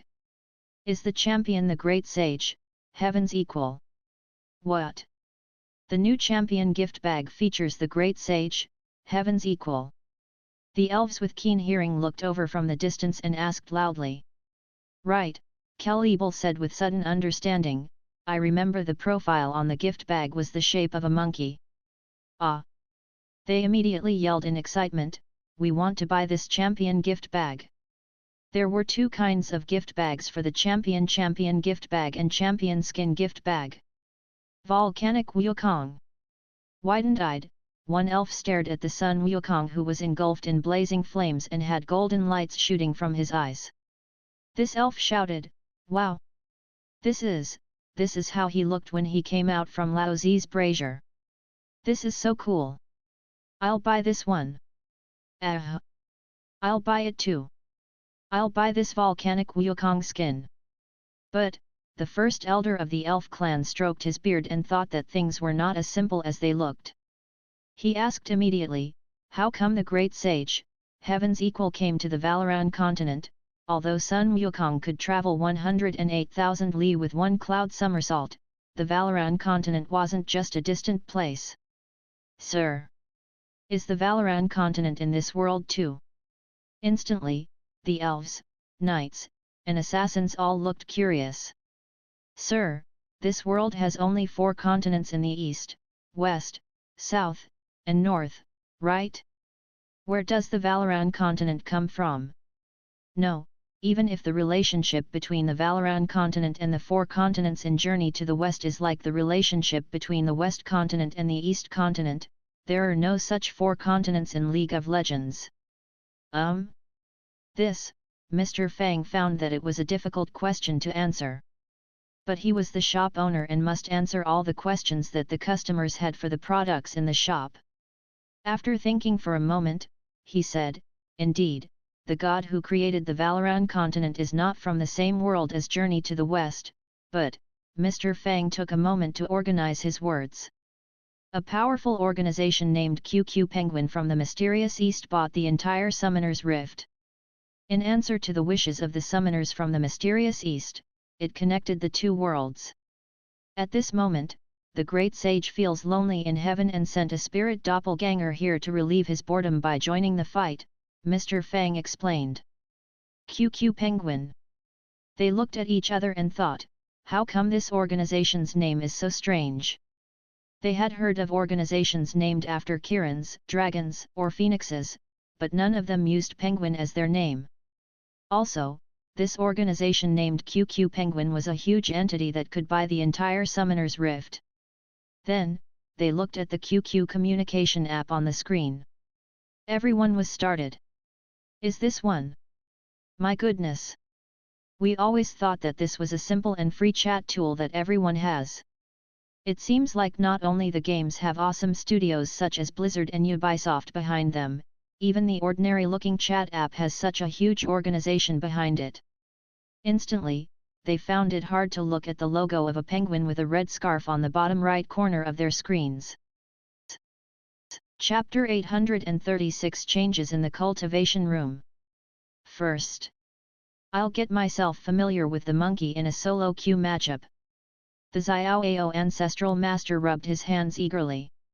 Although Sun Wukong was a melee champion, Xiaoao Ancestral Master saw the gods and immortals in the Journey to the West could engage in both melee combat and ranged battles, so he decided to try it. Upon entering the game, Xiaoao Ancestral Master looked at the champion options and asked after a moment of consideration, which lanes are you taking? P1 is top. TL note, P1 stands for player 1. In Chinese, it is called first floor, P2 is mid. Then, P3 is support. I'm P5, I will jungle then. Xiao Ao Ancestral Master was baffled. They say players in solo queue matchup always fight for the roles. How come they are so nice today? They even left the carry position to me? But since he was coming here to play the Monkey King, he asked tentatively, how about I play support? By the way, what champions are you choosing? While he spoke, he moved to choose the Great Sage, Heaven's Equal, when the option suddenly turned grey. Hey! The Xiao Ao Ancestral Master saw that his teammate, P1, had chosen a champion with a big monkey head. The Xiao Ao Ancestral Master froze. P1 Wukong top lane. The announcement sounded very dominating. As a Grandmaster player, I haven't even played the Great Sage, Heaven's Equal yet. And you, a guy from nowhere, dare to take the monkey to the top lane.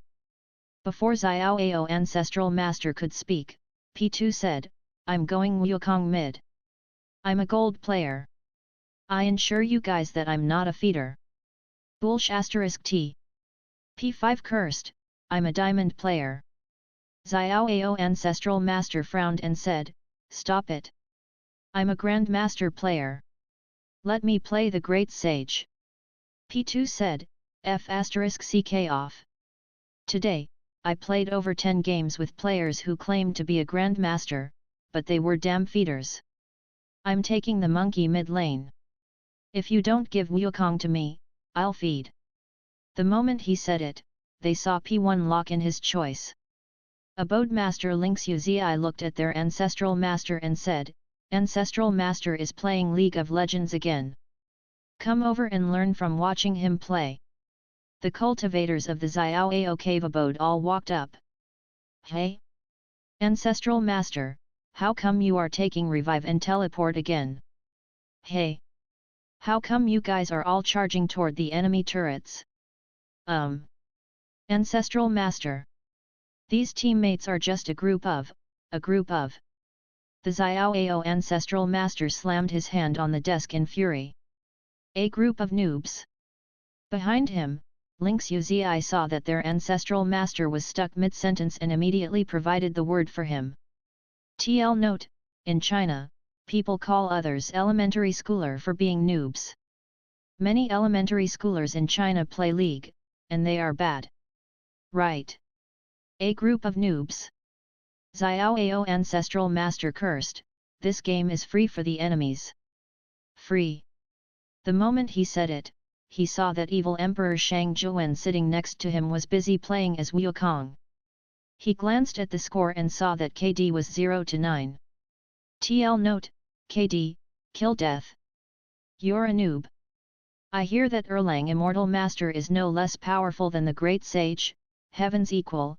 After watching the 4th episode of Journey to the West, people were either buying Wukong's champion and skin gift bags or talking about the content of the TV series.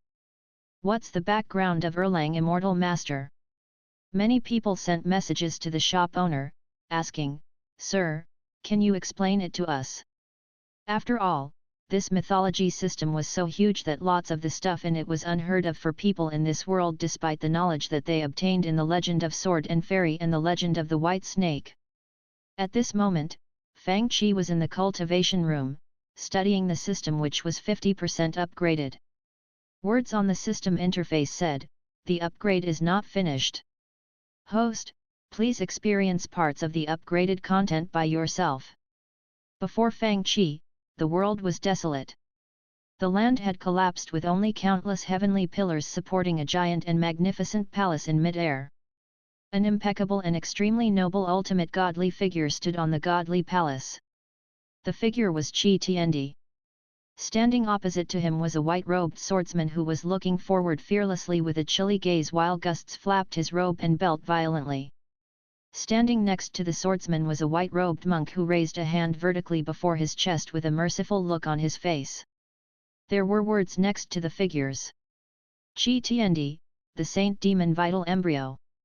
Synchronization rate, 3%.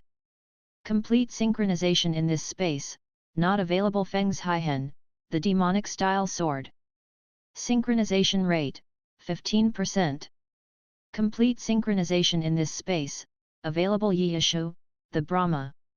Synchronization rate. Then, with the spin of the pendant in Fang Qi hand, the scene before him changed. It changed into a monkey dressed in gold armor and holding the golden hooped rod. Opposite to the monkey were gods and Buddhas filling the sky. Sun Wukong, the great sage, heaven's equal. Synchronization rate, 2%. Complete synchronization in this space, not available. Yang Zhang, the Erlang Immortal Master. Synchronization rate, 2%. Complete synchronization in this space, not available. As a note on the side, the synchronization rates were determined by Fang Qi progress in training instead of the power of the characters. It added, this wondrous function. In the cultivation room, I can train in a certain battle as a certain character. Mr. Fang looked at the scene before him with great pleasure and surprise. Hey! Who's sending me messages? Mr. Fang was about to enter cultivation when many messages popped up on his communication jade. Erlang Immortal Master. Zhang Xiaoyu asked, Sir. Can you explain it to me? I'm busy, Mr. Fang replied. What are you doing? Zhang Xiaoyu asked with a pitiable expression, can you just tell a little bit? Just a little bit. Mr. Fang thought for a moment. I'll tell you a story about the heavenly dog which eats the sun. TL note, in ancient China, when eclipses appeared, people believed that the heavenly dog ate the moon or the Sunday. Okay. Okay. The lowly instantly beamed happily. Heavenly dog eating the sun, do you know this story? It's said that the naughty roaring heavenly dog, Erlang Immortal Master's pet, swallowed the sun, which is why there's no sun during the day. Occasionally, in the new shop at the East Continent, Xiaoyu played League of Legends and showed off her knowledge of the ancient legends. Even the Erlang Immortal Master's dog is so powerful. Xiaoyu's senior sisters and elders all looked at her in surprise while gasping, how did you learn about it? He. The shop owner told me. Why didn't he tell me? Grand Elder Zhuge King Yun looked sulky. Aya. They all knew Sun Wukong's background, but the stories of the other immortals and gods piqued the cultivator's curiosity. For example, they were curious about the Erlang Immortal Master, the only immortal who could break even with the great sage, heaven's equal. Erlang Immortal Master can do 72 transformations too. Do you think that he is in fact Sun Wukong's senior brother? Yu Yin said thoughtfully. The great sage already said that the Jade Emperor is Erlang's uncle, Mu Qing said. He even asked Erlang before the battle. I remember that the sister of the Jade Emperor some years ago became enamored with the region below. She married a man by the name of Yang and had a son by him. Are you that boy who was reputed to have cleaved open Peach Mountain with his axe? It seems like there's a story about it. Not only the disciples, but even the elders and the faction master were chatting about it in a group chat on QQ named Heavenly Heritage. The Heavenly Faction's elder Xiao Yunhe said, let's put this topic aside for a moment. Guys, do you know how the great sage got these abilities? For example, how he is able to turn his hair into small monkeys. Yeah, Dugu Xiao said on the side, I didn't see the patriarch teach him that in the mountain of mind and heart. Gu Tingyun replied, in my opinion, the pithy formula that the patriarch taught is so wondrous that understanding it will lead to comprehension of many other things. Besides, the immortal elixirs greatly increased Wukong's cultivation strength, which is why he could make those spiritual spells so powerful. I must go back and hear the pithy formula again. I'll watch it again, the Heavenly Faction's Grand Elder Zhuge King Yun said. But with Journey to the West, they found that they couldn't watch the 5th episode until the next week. I'll protest to the shop owner. Song Qing Feng said, since other TV series released 8 episodes each week, this one must release 2 episodes a day for at least 4 days a week. Forget it. Sitting next to Nalan Mingxiu, Lan Yan sipped her milk tea and said with an unsurprised expression, the shop owner would say, can you absorb all the content if you watch so many episodes? The shop is doing it for your own sake. While she spoke, she imitated Mr. Fang's majestic and tactical gestures.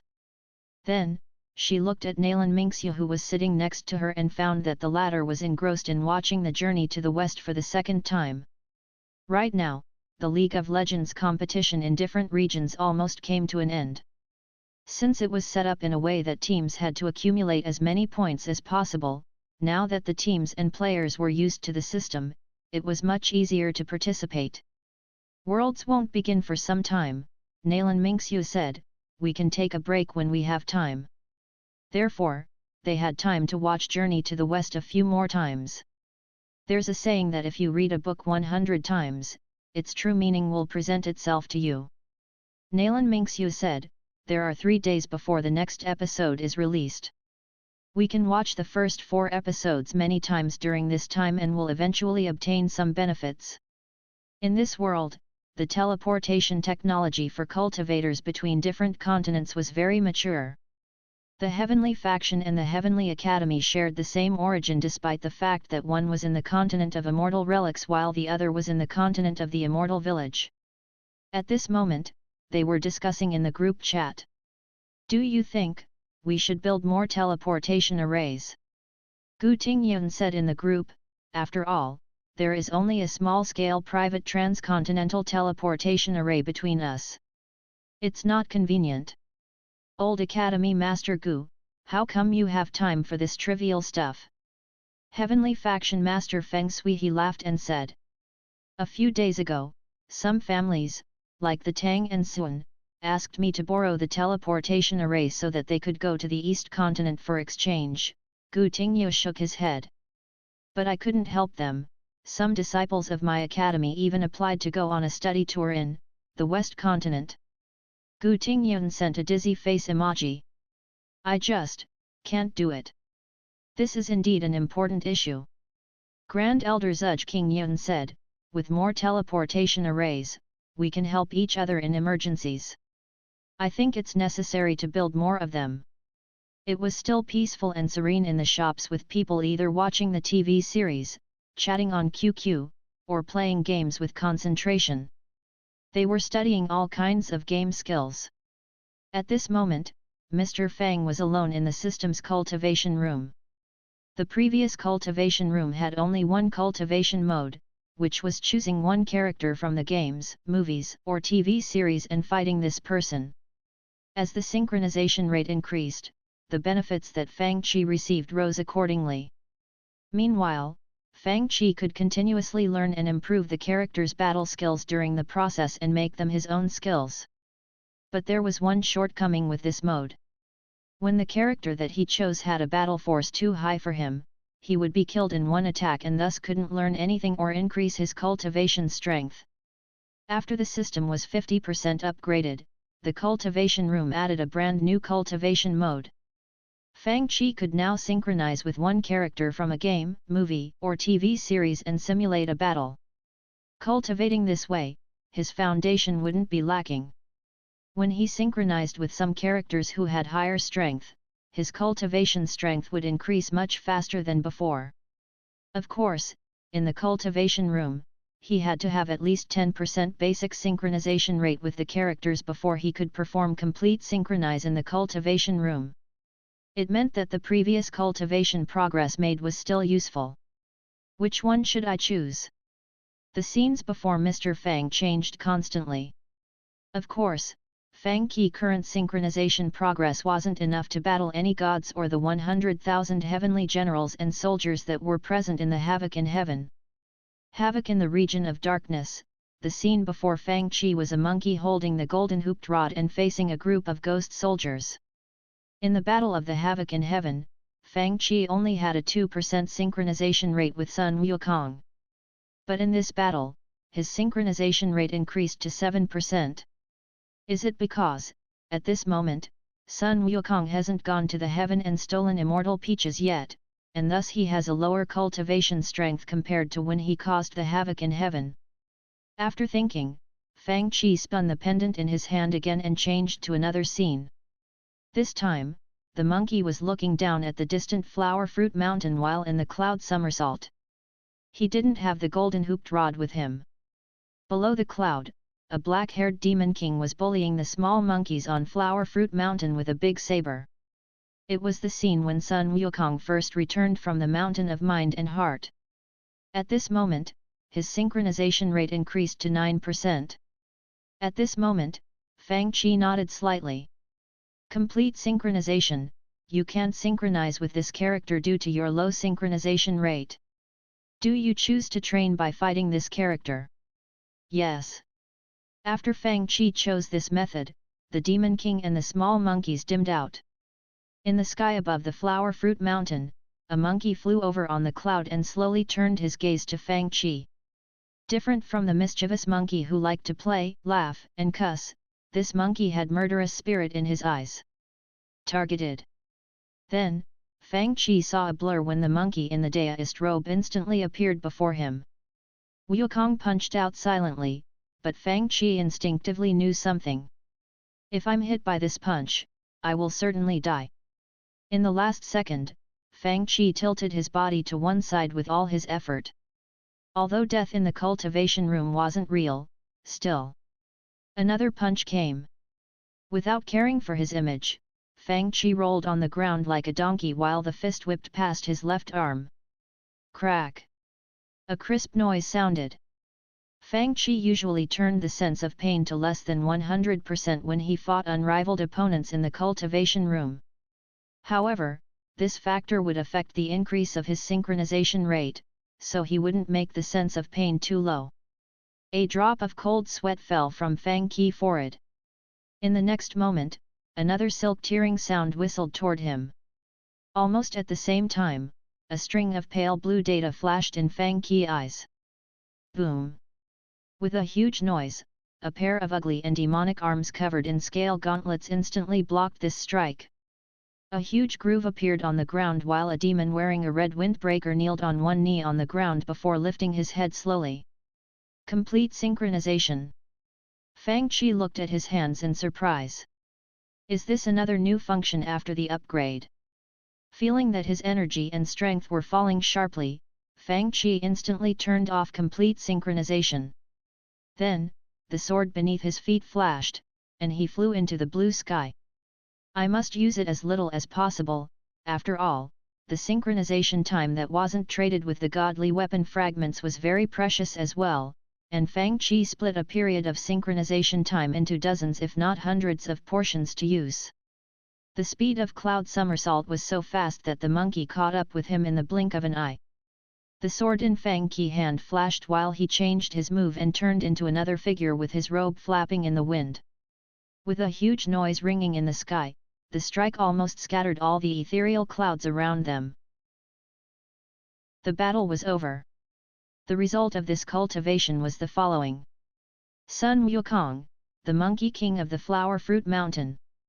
Synchronization rate, 9%.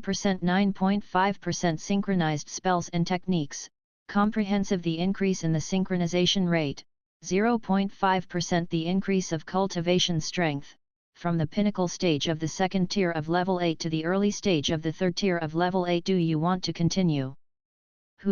While exhaling deeply, Fang Qi got up from the ground. Continue. A period of time later, the scene before him changed again. A white-robed swordsman shot out sword beams that looked like fancy dancing dragons while the monk fighting alongside him unleashed extremely powerful palm strikes. However, the black-robed man before them remained intact while he blocked the attacks calmly. Beside the scene was the stats of synchronization. Qi Tiandi, the Saint Demon Vital Embryo. Synchronization rate, 4%. Increased by 1%. Feng's Haihen, the Demonic Style Sword. Synchronization rate, 20%. Increased by 5%. Yishu, the Brahma. Synchronization rate, 20%. Increased by 5%. Sometime later, the battleground changed to the Dragon Palace in the Eastern Ocean. The region of darkness.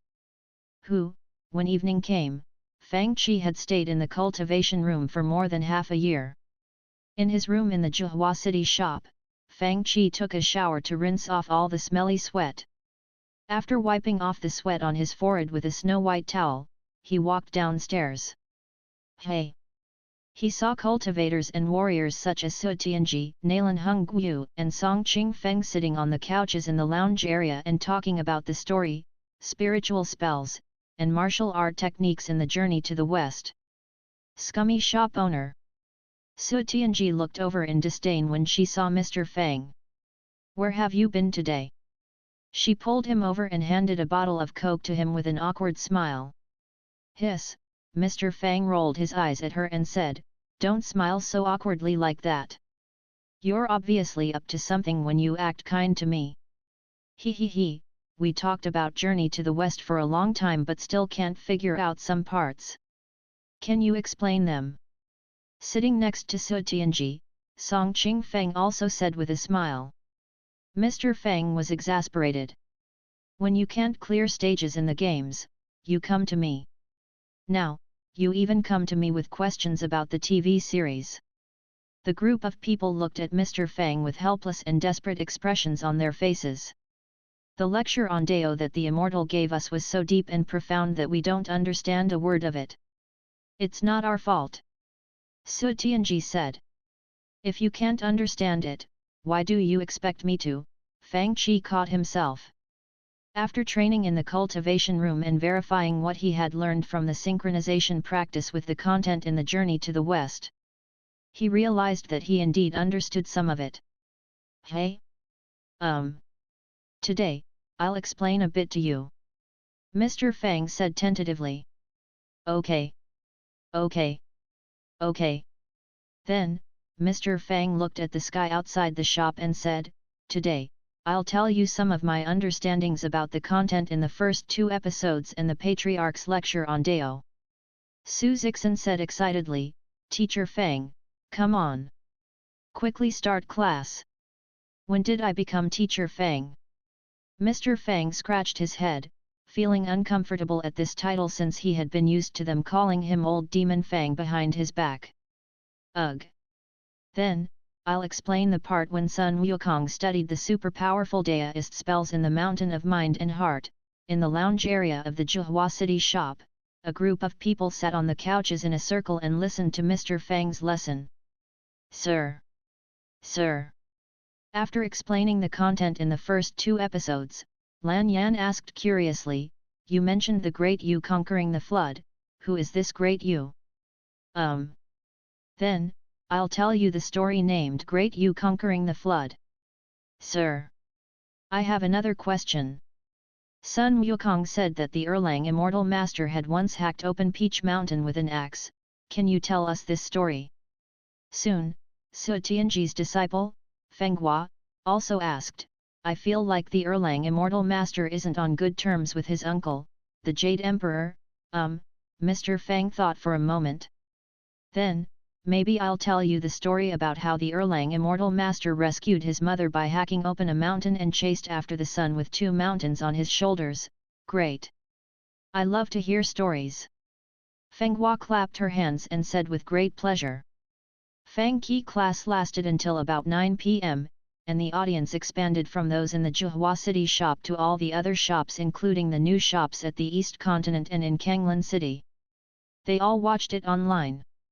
Fatigued, Mr. Fang waved his hand and said that he would continue tomorrow, and only then did the viewers left the shop reluctantly. At this moment, he opened the system interface and looked at the tasks. Task: Challengers Tutorial School, Intermediate, Task Target, 1. Help the Muggle students become masters, 2. Help 80% of the students reach Grandmaster level, Battle Skills, 3. Help the best students become Challengers Completeness, 1. 80%, 12.6% increase today, 2. 45%, 8% increase today, 3. 20%, 6.7% increase today. Task Reward: The Soul of Lords of Cinder 1, System Upgrade Big Gift Bag 1, 5-day access to the new upgraded System Cultivation Room. It seems like my lecture that lasted so Long works. Mr. Fang poured himself a cup of iced red tea and took a big gulp. Outside the shop the elders and disciples of the heavenly faction flew together while riding on flying swords, looking like a long river of shooting stars in the night sky. They shot into the sky from the entrance of the abode and flew in one direction. Countless light beams drew a huge arc across the sky, looking magnificent even in this rainy night. How come the homeland in Huaxia that Mr. Fang mentioned has so many immortals? Flying on a sword, senior elder sister Yu Yin asked, still savoring the stories. Boss didn't explain them very clearly, Xiao Yu said in a huff. When he told the story of the great Yu conquering the flood, he said that the Ying dragon created rivers in the earth with its tail. What dragon is this Ying dragon? Besides, how come there are so many kinds of dragons? This little girl almost couldn't tell them apart. There were the dragon kings in the four oceans, the Oregon, and now the Ying dragon. There are so many gods and immortals too, Yu Bai exclaimed. There are even many gods and immortals who are not governed by the heavenly court. Some of the gods and immortals are very nice. Mu Qing commented, for example, Patriarch Subadai who taught Sun Wukong is really amiable, not like the star spirit of Wukong who is a bad and cunning being. He deserved the beating. She snorted.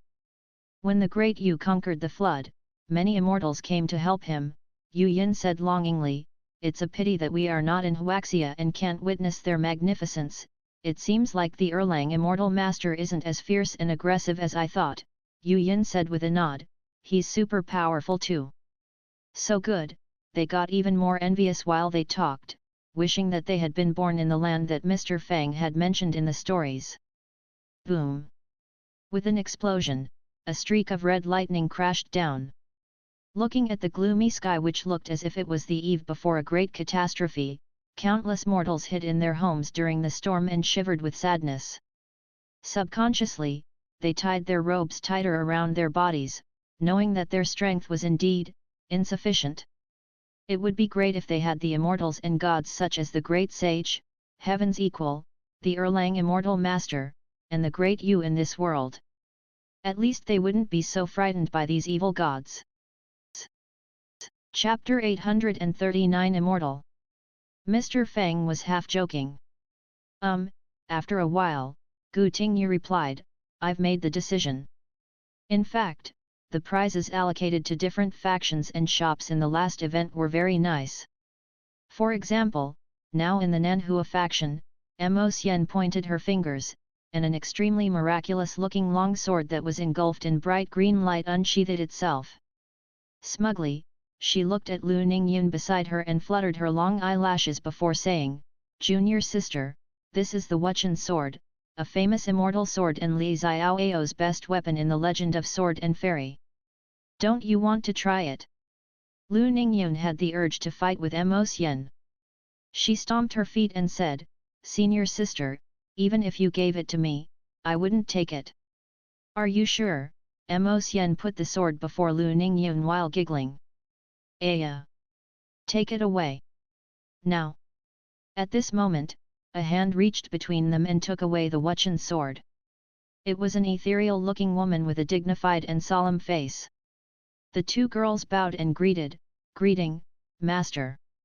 Xiener, the Zika spiritual master said, about this Wuchen sword, she made a sword energy flower with the Wuchen sword and put it in her spiritual storage bag. She said, I've talked with the elders and the faction master. Since you two are still young and not fitting to keep such a godly weapon, I will keep it for you temporarily until you are older. Mo Xian looked as if one piece of her flesh was cut out. She was wild in frustration. Looking timid and wanting to protest at the same time, she mumbled in a low voice, You said the same thing when you took away our New Year red envelopes when we were little. How old must we be before you can return them to us? With puffed cheeks, her beautiful eyes sulkily stared at the Zika spiritual master who had flown into the air on her sword. Beside her, Lu Ningyun shook her head and chuckled as if she had also remembered the things when they were little. She comforted Mo Xian, it was because you snuck down the mountain to have fun and even bought more than 10 top-tier prehistoric spiritual artifacts. You were even showing them off to the sisters, hee hee. Yuan smirked and said, I know that too. I remember that master was furious at you, and the next year, Mo Xian's pretty face blushed. Aya! You guys are just jealous of my Wuchen sword. Immediately, Mo Xian tickled Yuan's waist with her hands, afraid that the latter would tell more of her embarrassing childhood stories. He, they giggled and flew away on their swords.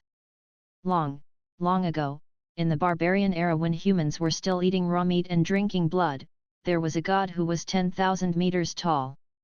His breath was like a gust, and his gaze was like a thunderbolt. There was also a demon hiding in the depths of hell. Its huge mouth opened in the darkness like an abyss and instantly devoured all the creatures in the world. One immortal taught us languages, ceremonious greetings, and manners, etc. I remember that we have tales here too. In our world, after frolicking with each other for a while, Yuan suddenly said. Yet, Lu Ningyun said after thinking for a bit, in Zhuhua City, someone rewrote them and compiled them into a book. I wonder if it's true. Is it the book called Celestial Warrior? Mo Xian said, I read a bit of it. It's about the stories that happened later. It's not as good as Journey to the West. Right, let's talk about Journey to the West. The spell of heavenly and earthly body that the great sage Sun and Erlang Immortal Master used is so powerful.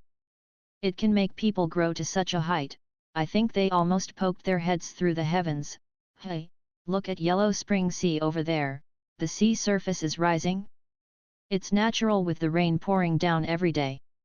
Anyway, there are no people around here except for the ones in Half City. Ignore it. Cultivators are not afraid of a flood. Their voices dimmed in the dark night. Mostly inhabited by cultivators and warriors, Half City had its defense array and couldn't be damaged by ordinary fires or water. Even if it was devoured by a huge flood and sank to the bottom of the ocean, it could still function as usual. However, the continuous pouring rain for days was unusual. A flood came. The rainstorm flooded the rivers, mountains, and the land. In the north of the Dongxian cave abode where Fang Qi shop was, the Dragon River lay between the heavenly faction and the Dongxian cave abode. Like an evil dragon, the surging muddy river, containing the god's fury, instantly crashed down the banks in the pitch-black night and devoured more than 10,000 hectares of farmland as if a great tribulation had come. Catastrophes always came silently, catching people off guard. In a small town by the river, there was only silence except for the sounds of rain in the dark night. Perhaps the storm was so loud that its sounds covered all the other sounds. Vaguely, coughs sounded from a low house on the edge of the town. Then, a dim light was turned on. The lamplight was so weak and shaky that it seemed like it would extinguish at any moment under the gust and heavy rain. Mom! I can't sleep, a baby voice said with a sob. I'm scared. Don't be afraid, a woman's voice sounded. This is the fury of the immortals in heaven. When their fury is gone, the storm will stop, but when will the immortals calm down? The baby voice sounded. The Mr. Cultivator in the town used to say that if people did something wrong, they would anger the immortals in heaven. But I didn't do anything wrong. Can you tell the immortals in heaven that I didn't do anything wrong? I have been very obedient. Woo, silly girl. Suddenly, huge explosions sound from the outside. The sound grew louder. Creak. Suddenly, the window was opened, and the oil paper lamp shone through the window while a black shadow, looking like a black dragon, dashed its way down the mountain outside. It instantly came to the house. Mom! A shrill cry sounded. With a flash in the dark night, the voice was instantly devoured. It completely died off in the dark night. Faction Master! Something is happening below. Several light beams flashed across the sky. Standing in the sky, the people of the heavenly faction gathered spiritual essence in their eyes and looked down, seeing a river mingling with a flood of mud, sand, and debris running down the mountain like a black dragon. Vaguely, they could hear the shrill screams coming from below, and the sounds were then devoured completely. They seemed to see a weak light of spiritual essence lightening up below them. In the light, they seemed to see an immortal statue. People yelled and prayed, hoping that the god whom they worshipped would come and rescue them. However, the light quickly dimmed. With countless shrill yells and howls, the people scrambled to flee in desperation. Then, the mountain behind them collapsed. In front of heaven and earth, humans were as tiny as the bugs crawling on the ground. They felt nothing but endless despair. Help them! A hoarse roar came from the sky, and countless sword beams that looked like stars dashed down like a shower. At this moment, many people kowtowed with tears on their faces as if they saw real immortals. In the Zhuhua city shop, lying on a couch and resting, Fang Qi watched the shop with an exquisitely made blue-covered book in his hands. Celestial Warrior. This book hasn't ended yet. Mr. Fang flipped through it casually. Yet, Shen Qingqing sipped her coke and said, I began reading it long ago, so I must finish it. We must finish the things that we start. Hey! This immortal master's name is not good. He's a figure from the prehistoric time, how can he have a surname of Fang? While dangling his leg over the knee of the other leg, Mr. Fang said in amusement. As the saying goes, sky is round, and the earth is square. Why can't he have the surname Fang? Shen Qingqing rolled her eyes at him. TL note, square is pronounced the same as Fang in Chinese. Chapter 840 Don't block my way, guys. The high platform on the cliff was about 1,000 meters high. On the platform was a three-legged cauldron with engraved dragon patterns, and a coiled dragon incense stick was burning with thick black smoke gushing out. The smoke that was as black as ink turned the whole ocean of clouds below the cliff into black, and a big black flag embroidered with complicated bright yellow runes flapped in the gust like a black dragon.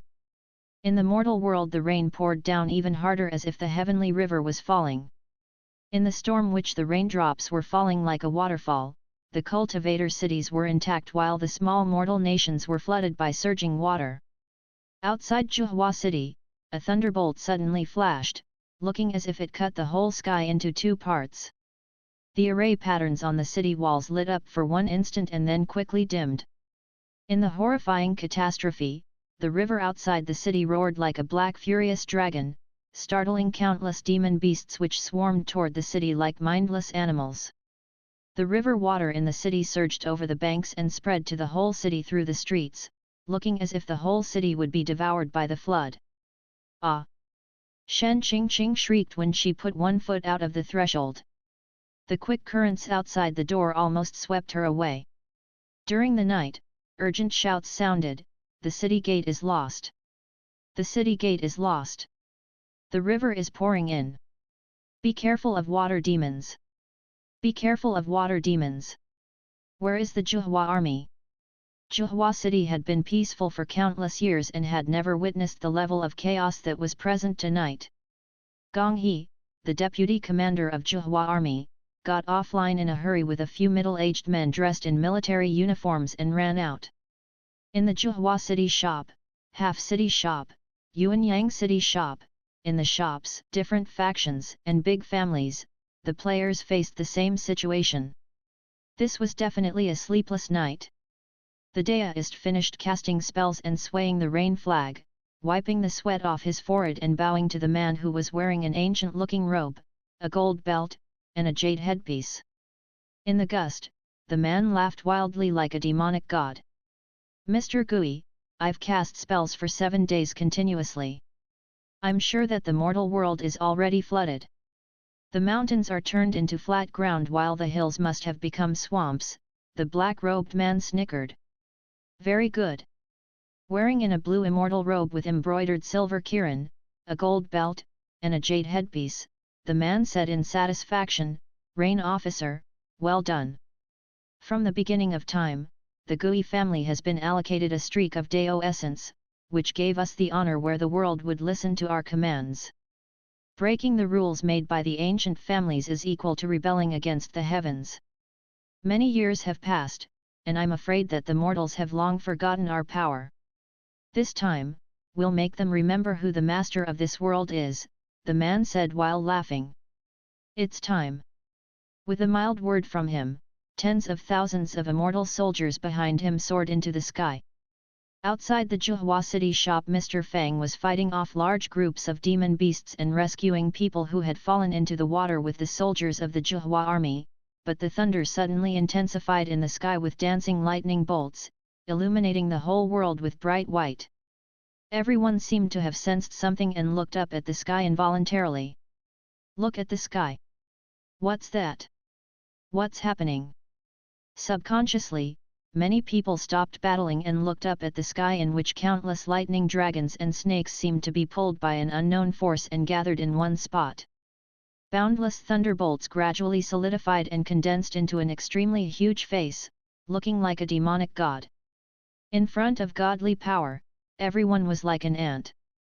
These cultivators and warriors had never seen such a scene before. Some low-level cultivators and warriors panicked and yelled in alarm. Is that a god?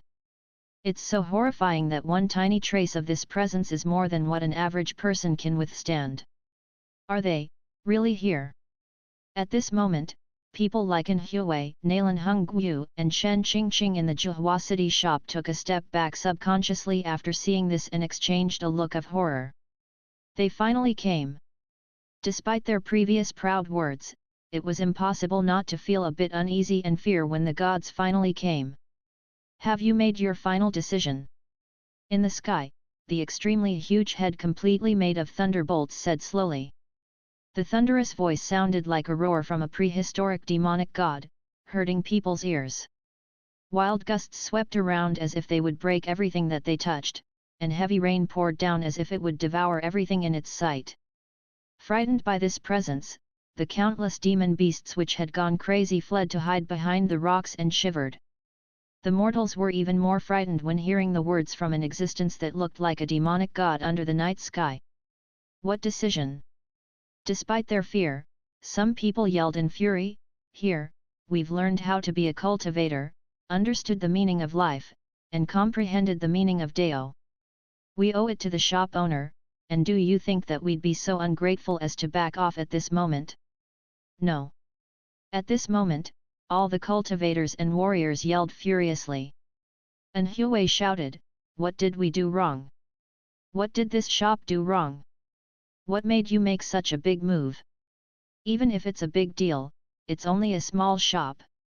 Nalan Hongguo looked at the ruined city and said with a shaky voice, "Why did you do this?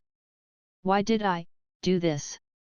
In the sky, the huge face formed by thunderbolts said in a cold voice. "But I can tell you," he said with a snicker, "the innumerable immortal sea isn't something that you mortals could imagine.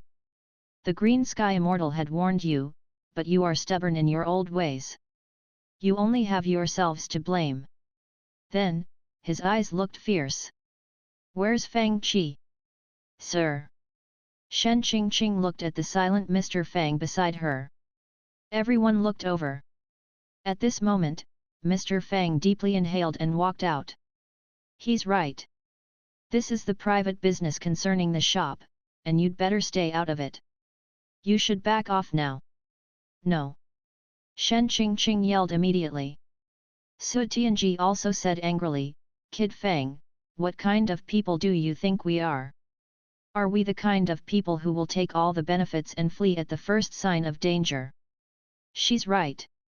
Everyone gathered around Mr. Fang, surrounding him in the center to guard him. "This shop is the best shop that we've ever seen. We'll guard it together. If we must die, we'll die together. It seems like you won't shed tears until you see the coffin. You can only blame yourselves for following the wrong man. Remember to reincarnate as a better being in your next lifetime." Gradually, dark clouds surged behind the huge face in the sky, and countless figures appeared on the clouds. The thronging crowds were all immortals. A huge eye appeared in the dense clouds in the sky. In the eye of the clouds, endless tribulation thunderbolts gathered. The horrifying thunderbolts could turn any ordinary people into dust. With countless immortals casting spells together, the heaven and earth instantly changed color, and the mountain and land shook. You can only blame yourselves for touching the things that you are not supposed to touch. Today, I'll show you the difference between immortals and mortals. At this moment, everyone saw a huge rainbow-like light pillar shooting down from the heaven. Facing such a catastrophe, almost no one could rouse any hope. No one could block such an attack, not even a god. As to Mr. Fang, regardless of how powerful he was not a god. Even if he was a god, what could an average god do at this moment? With weapons in their hands, they stood firmly before Mr. Fang. In this instant, they remembered the catastrophes that Qi Tiandi caused when he descended to the mortal world and when Carloso destroyed the Arad continent. Such a catastrophe was beginning now. You guys, Mr. Fang pushed out of the crowd with great efforts, sweating profusely. Then, he said impatiently, "Don't block my way, guys. New task, play safely and peacefully at the Internet Cafe." 3. Task description: ever since the shop was opened, it has been favored and loved by countless players. Now, their safety is threatened due to the shop. Despite the disturbances of the small powers and spells which are like tickles to this shop, always remember you can play safely and peacefully at the Internet Cafe. Task target: fight back with the most dominating method. Show the world that any people who dare to mess with the shop will bear the consequences. Task reward: 1 immortal peach gift box. There is a chance to get an unripe immortal peach, lower chance to get a ripe immortal peach, and the lowest chance to get a 6,000-year-old immortal peach. 1 to 2 random items. The quality of the items in the gift boxes will be determined by the performance. Task description: when accidents happen in the shop, as the owner, you must actively find a way to solve it. You can't sit back and watch. Mr. Fang looked exasperated. Aren't I trying my best to solve it? On the second thought, he decided to take the task since he would do the same thing anyway. But, my performance will influence the quality of the items in the gift boxes? Mr. Fang thought for a second. What character should I synchronize with to achieve the greatest performance? At this moment, the horrifying lightning pillar was crashing down. Countless cultivators and warriors unleashed their sword techniques and spiritual spells viciously against the destructive lightning pillar. However, they couldn't block it. The lightning pillar connecting the heaven and earth fell without stopping. It's over now. Guiyu gazed down coldly at the city, streets, and countless horrified mortals under the illumination of the lightning energy. At this moment, it wasn't important whether this was a big or small issue. All rebels must be punished, and anyone who dared to resist the punishment would be turned into ashes of tribulation. We've cultivated for tens of thousands of years and are not here to reason with ants like you. As a direct descendant of the Gui family, Guiya was also the leader of the immortal army in the Khanate Cliff. Even among the immortals, he was a lofty existence. With this act, he would tell everyone that no one could withstand the fury of certain existences. Not a city, a nation, or even a whole world. He seemed to be enjoying the beautiful view of these creatures' last moments in life. He tried to see a trace of remorse or horror on their faces. But sadly, he didn't see any of it. Instead, he saw something that he had never imagined before. The city, which had been ravaged by a flood, a storm, and demon beasts, shook violently. Even the land, sky, black clouds, and lightning bolts shook violently. They seemed to be shivering. It seemed like even the heavens and earth were shivering. The storm that had been raging a moment ago suddenly froze. Then, streaks of dazzling light shot up from below, and the huge lightning pillar in the sky suddenly paused. Looked down from the distant high sky, everything on the ground including debris, water currents, and tiles seemed weightless as they slowly floated up toward the sky. It even seemed like the distant ocean, which had gradually calmed down, surged up with huge waves that were thousands of meters high. The rainbow-like lightning pillar shooting down from the sky didn't land. Suddenly, it began to shatter inch by inch. Countless streaks of lightning energy shot in all directions as if a lightning bolt from hell exploded in the mortal world. Some of the scattered lightning snakes shot into the forest outside the city and caused blazing fire, and some shot up into the sky, forcing the immortals to retreat in fear. Then, the lightning pillar in the sky completely collapsed like a bamboo shoot that was being vertically chopped by an axe. When the lightning energy dispersed, the night sky which had been covered in dark clouds suddenly turned bright as if it was shined on by sunshine. Many colorful clouds appeared as if the dawn arrived early. With a slight wave of a pair of hands, a thread of dark golden sunshine fell from the ninth heaven and shined on the impeccable face unerringly. The golden-plumed headpiece shined with dazzling golden sunshine. Dressed in a white and impeccable black robe which was decorated in elegant and luxurious ancient glittering jewels, he looked like an almighty emperor descending to the mortal world from the ancient heavenly realm. With slightly closed eyes and a smile on his impeccable face, his deportment, grand presence, and all features were perfect. This is... All the cultivators and warriors in Zhuhua City almost dropped to the ground. This is... Qi Tiandi. How can he come to our world? A greater amount of horror instantly struck them. They almost screamed in their minds. Since the Saint Demon vital embryo couldn't bear all of Qi Tiandi's power, this being could only use a part of his power which was neither too low nor too high. After Mr. Fang trained diligently in the cultivation room, he was able to synchronize with this character. Who are you? In the sky, the huge face transformed from thunderbolts slowly shrunk and turned into a noble-looking young man who was dressed in a blue robe with silver patterns and had a cold expression on his face. He was Gui Yet. After staring at the scene intently for a while, he sneered and said, I heard from the Green Sky Immortal that this shop is backed by some defiant gods and immortals. It seems like she's right. But, Gui Ye said while laughing, you are such a little god. How dare you to fight me? With a flick of his hands, 2 streaks of immortal lightning turned into 2 eye-piercing light beams and crashed toward Qi Tiandi like 2 furious dragons. The blinding lightning bolts drew a trace of deep darkness as if they had torn open the sky. At this moment, Qi Tiandi didn't move, he didn't even open his eyes. Then, a streak of dazzling light was emitted from his body before dispersing. The 2 lightning dragons seemed to crash onto a natural barrier. As if pulled by an invisible force, the 2 dragons encircled Qi Tiandi from dozens of meters away and then exploded. The shower of thunder and lightning bolts swept backward so much that it forced Gui Ye to retreat several steps. At this moment, Qi Tiandi opened his eyes. The mortal world is filthy again. Who are you? Gui Ye looked a little startled and asked in a grave voice. Qi Tiandi. With every word he said, heaven and earth shook as space became unstable. Hovering high in the sky, he didn't land on the ground as if the land would shatter instantly once he descended. TL note, Qi Tiandi means heaven deserting emperor in Chinese. He. Ha ha ha ha. Gui Ye laughed wildly at his words before saying, if you've deserted the heavens, how dare you call yourself the emperor? I've never heard of this name before, I'm afraid that you've given this title to yourself in the past 100 years? Are you the one behind this whole thing? You have some abilities. Tens of thousands of immortal soldiers spread out behind Gui Ye like wings, covering the whole sky. Then, a long whip appeared in Gui Ye's hand.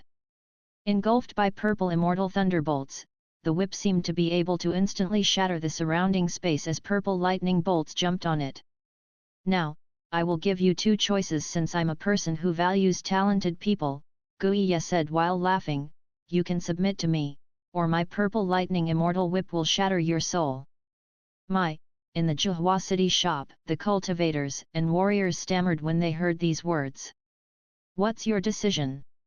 Gui Ye looked at the horrified cultivators and warriors, letting the immortal soldiers behind him release all their presences. Glancing at the cultivators and warriors who became even more horrified now, he said with a snicker, or tisk. It will be bad if we frighten these pathetic mortals. Minor god from the alternate world. At this moment, Qi Tiandi said with an indifferent and mild emotion in his eyes as if he was stating an indisputable fact. They always overestimate themselves. Gui Ye's face instantly fell, and he waved his hand. Kill. Countless immortal soldiers drew strange arcs in the sky, forming a weird array and surrounding Qi Tiandi, whom Fang Qi synchronized with. Then, countless colorful light beams were emitted from the soaring mist while countless blazing purple essences turned into heaven-burning flames, shooting forward. Passed down from the ancestors of the Gui family, the flames had extremely high temperatures. They were the blazing sun heavenly fire that could even melt real immortals. They were so fast that an average immortal wouldn't have time to react. Almost instantly, they devoured Qi Tiandi. Seeing this, Guiye froze and then sneered, "If you can't even block the blazing sun heavenly fire," then, before he could finish, he saw a scene that he had never expected. A huge vortex began to spin in the center of the purple heavenly fire. Countless heavenly flames flew backward like petals of a blooming lotus flower. The immortal soldiers who were caught by the flames screamed. The harder they tried to put out the flames, the higher the flames grew. Finally, the soldiers fell from the sky. In the high sky above Connate Cliff, many of the immortal soldiers corresponded with what was happening in the mortal world. They screamed as blazing flames appeared on them, and they fell from the sky like shooting stars. At this moment, a layer of invisible but solid protective essence shield lit up around Qi Tiandi, and he was intact and hadn't moved a muscle while standing in the center of the essence shield. At this moment, even Guiye felt chills running down his spine. "Who, on earth are you?" The strengthened Saint Demon vital embryo can't contain a ton of power. Synchronized with Fang Qi, Qi Tiandi turned his hands slightly and said coldly, "But it's a piece of cake to destroy you." Protective Essence Shield 21. He blocked it with that. What is with Qi Tiandi's Protective Essence Shield? How can it be so strong? In the Zhuhua City shop, some warriors asked in shaky voices. Obviously, many people who had watched the TV series didn't study the content carefully. Nalan Mingxiu explained, there are 2 layers of the Protective Essence Shields. It's formed by the extra essence that the Saint Demon vital embryo can't contain. The 2 layers of pure forces of essence can't be breached by any skills. Even if a layer is breached, it will recover instantly. So, he doesn't need to defend. No, impossible. Guiye's narrow eyes stared at Qi Tiandi intently and said in a chilly voice, "It must be hard for you to stand here, right? You are forcing it. In fact, you are burning inside and suffering from the pain, right? Anyway, we'll find the answer in the next moment. Everyone! Put all your force into the array!" Guiye yelled. "God's flames!" At this moment, Qi Tiandi, who was synchronized with Fang Qi, turned his hands, and streaks of purple-blue flames shot up into the sky. With solely yin, nothing can be born, with solely yang, nothing can grow. But God's flame was ultimately pure and contained not a single spot of impurity. Instantly, the purple flame engulfed the heaven and earth. About 10 immortal soldiers standing in the front line couldn't retreat in time and were turned into ashes at a visible speed in the soaring blazing flames. Then, hundreds of soldiers behind them were engulfed by the blazing flames. Except for the soldiers standing in the distance at the back, at least half of the invading soldiers were turned into fireballs and fell from the sky. A little while later, their number was greatly reduced. At this moment, Qi Tiandi began to unleash the second technique. God's Vortex. The third technique. God's Light. The fourth technique. Earth, Fire, Wind, Metal, Wood, Water. The techniques that Qi Tiandi casually used were within the boundary of the 5 elements but broke the coexistence of yin and yang. Every move that he made summoned the ultimate form of the purest single element. Each technique was a catastrophe that could instantly destroy the whole world. In the sky, countless immortals were attacked by the wind, thunderbolts, lights, and flames which swept across the space while shrill screams sounded occasionally. No one would doubt that this was the scene of the real god of destruction that had descended to the mortal world to destroy it. A drop of cold sweat fell from his forehead. Guiye said in a grave voice, "I see. You're an evil god." He had never imagined that these real immortal soldiers, even though they were summoned by him from the lower region and didn't have pure foundations, would be butchered like weeds. With great efforts, Guiya bit on the tip of his tongue and dripped a drop of pale golden immortal blood on the long whip that was emitting dark purple thunderbolts. The purple whip lit up inch by inch, and then he lashed it toward the crowds. The first layer of essence shield lit up and broke. Then, the second essence shield lit up and broke. No one knew what kind of artifact it was, but it broke 2 layers of essence shields with one strike. His eyes brightened. "You shall die. I'll die. You dare to take the strike with your palm of flesh." Guiyi's smile turned chillier. But in the instant when the palm touched the lightning whip, the force of purple lightning bolts suddenly poured back without stopping. One coming in, and one rushing out, 2 streaks of terrifying opposing lightning energy collided in the whip. Guiya even felt as if the immortal whip couldn't withstand the force of the collision. However, this immortal artifact was personally made by the artifact elder of the Gui family by killing a demon dragon and pulling out its meridians and blood and collecting the purest purple immortal lightning bolts in the godly sky. With the top-tier materials and the delicate creation process, it wasn't an average immortal artifact and wouldn't be destroyed like this. Since this was the case, the only result was that one of the forces would be subdued and then pour back. What's this move? In the Zhuhua City shop, everyone saw the purple lightning whip sneak attacking in the sky but was blocked by Qi Tiandi with a hand. Like a horrifying huge abyss beast, a greater purple lightning bolt instantly devoured the small purple lightning snake and forced it to turn around and go back. It seems to be the reverse of demonic origin. Nalan Mingxiu obviously had studied this and explained, in simple words, it reflects the incoming damage. Is this possible? This is. Song Qingfeng stuck his head out of the door and watched tensely while saying, "This is an attack from an immortal. Besides, this artifact isn't an ordinary device. The Saint Demon Vital Embryo is a perfect life form that Qi Tiandi created to hold his awareness in the mortal world.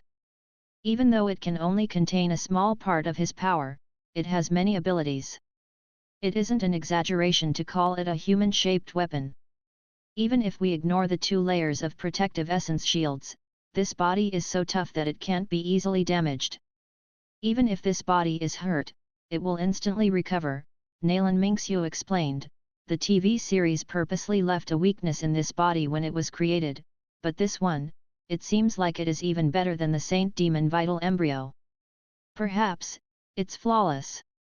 If Mr. Fang heard this, he would add in his mind, "After all, it's a creation of the system. Flawless." Everyone stared at the figure hovering in midair and remaining still under all the attacks.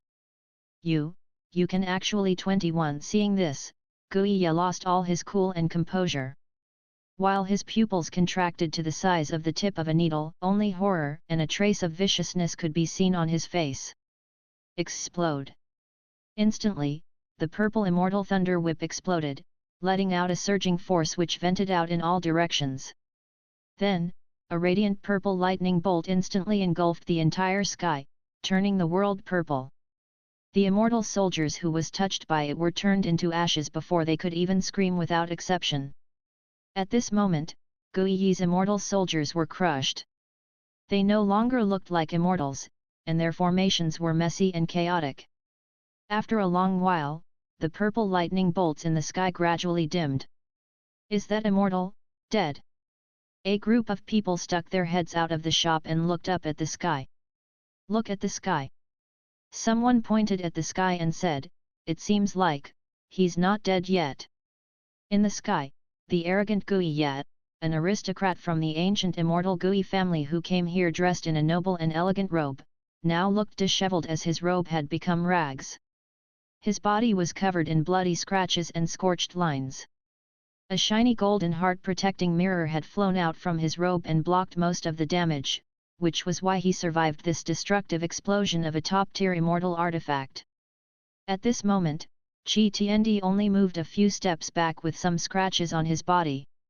Just as mentioned before, his wounds all healed in the blink of an eye as if those scratches were just an illusion. How can it be?" Guiya asked in a shrill voice, the purple lightning immortal whip is a top-tier immortal artifact even rarely seen among the immortals.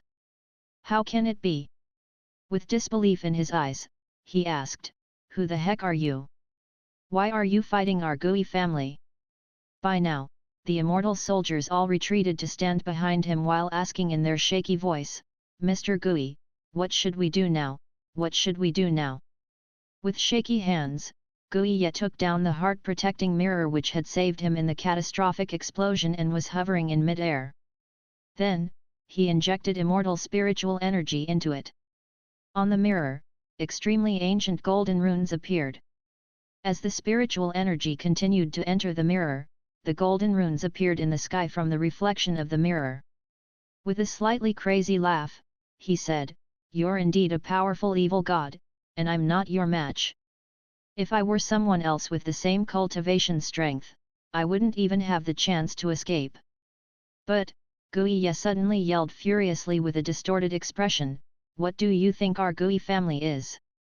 He slowly lifted the miraculous godly mirror and said, "This 9-palace godly heart mirror is a gift from the wondrous spell High Holiness, the sword-holding elder of the Gui family. It contains the full force strike of that elder of the Gui family." Qi Tiandi slightly waved his hands in the sky, looking indifferent as if nothing in the world concerned him. "Foolish minor god from the alternate world," Qi Tiandi said indifferently, "you must know only I, Qi Tiandi, can exist for eternity." Eternity? Guiye sneered contemptuously and said, "Even those immortal masters don't dare to boast like this. After all, immortals have the same age as the heaven and earth. If the heaven and earth were destroyed, they would die as well." While they spoke, the figure of a white-haired old man appeared between the streaks of runes that shot into the sky from the mirror. The moment that the shadow of the white-robed and white-haired old man appeared, a horrifying force condensed, and the heaven and earth around him shook continuously. The immortal figure that suddenly appeared in the sky, the horrifying immortal spirit essence, and the force that was gradually surging showed a level completely different from that of Guiye who was standing below. Looking at this streak of immortal light, Guiye had a reverent and manic expression on his face. He said with extreme pride, "Are you shivering? You'll die without regret after witnessing a move from the wondrous spell High Holiness, the sword-holding elder of our Gui family." Chapter 844 Minor God from an Alternate World, You did you best. They couldn't believe that Guiye still had such a trump card and that the Gui family was so powerful. Wow! Is this the power of the Gui family? So horrifying. Below them, the people in the Zhuhua city shop watched the battle in fear and said in low voices, "It seems like Qi Tiandi had only used a few casual moves in the Gods series and the reverse of demonic origin to reflect the attack. It seems so. Qi Tiandi's Gods series of moves included God's Hand, God's Fire, and God's Lightning. It was equivalent to launching a streak of godly power and then turning it into different forms such as fire or lightning. These moves were easy for Qi Tiandi to use. However, the godly power contained the purest forces. The fire would have the ultimate yang force, the lightning would have the ultimate direct force, every force was on the ultimate level." At this moment, Qi Tiandi slightly lifted his left hand, and a world-destroying move was created by his palm. Driven by the godly power, the violent gusts sweeping between the heavens and earth. In turn, they increased the godly power. Above Qi Tiandi's left palm, a mini tornado appeared, making the heaven and earth change color. Also, even Qi Tiandi's hand lowered slightly as if the force in his palm wasn't a weightless gust but a world of storms that was even heavy for a god. Then, he lifted his right hand. A bright blue lightning bolt transformed by the godly power shot out from his palm and turned into a lightning tree that connected the sky and land with ear-grating destructive noises. Under the light, the whole world turned pale. Looking up into the high sky from the city below, people saw Qi Tiandi lifting the two ultimate godly forces of wind and lightning as if he was lifting two worlds. Instantly, violent gusts swept across the whole human realm with flashing lightning bolts. While sand and debris flew in the sky, the world dimmed as if it was the end of the world. At this moment, the old man waved his whisk in the sky, and a layer of lightning bolts struck down. Almost at the same time, the world-destroying forces of wind and lightning gathered in Qi Tiandi's two hands gradually became one as he brought his two hands together. When the two forces collided, facing the godly power of wind and lightning that could move mountains and seas and sensing the world-destroying godly presence, not only the mortals but even the immortals felt tiny and insignificant. Minor God in the alternate world, you did your best. The moment Qi Tiandi said that, everyone including Guiye saw an unbelievable scene. The lightning bolts only held on for one moment under the force of the godly forces of wind and lightning before, completely collapsing.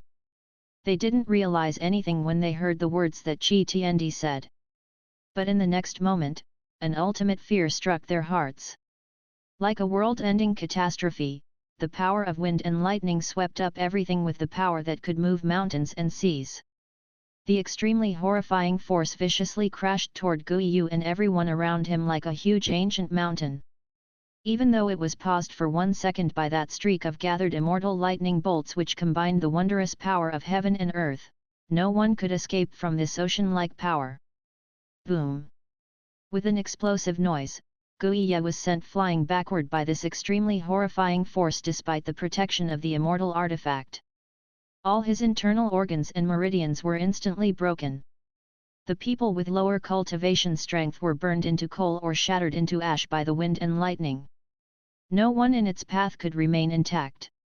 Horrified, Guiye looked at the scene before him in a daze. How could such a horrifying demonic god exist in the world? Minor god in the alternate world. You did your best. You did your best. Did your best. This sentence echoed in Guiye's ears continuously. Pu. Guiye spewed out a big mouthful of blood and stared at the unrivaled god intently while yelling frantically, with your power, you can get a top position in the godly court with ease. Why must you work against our Gui family? I have a question for you. Qi Tiandi, who was synchronized with Fang Qi, said, this shop does its business without disturbing anyone. Why did you lead an army to suppress it? He. Guiye said with a sneer, this tiny shop in the mortal world violated the taboo in the high realm, was rude to the immortals, and even refused to listen to admonitions. So, it must be destroyed. Okay. Fang Qi said, then, I'm now telling you that your rules have affected the business of my shop and must be changed. What did you say? Guiye widened his eyes, not believing his ears. No one in the history of the world dared to say such a thing.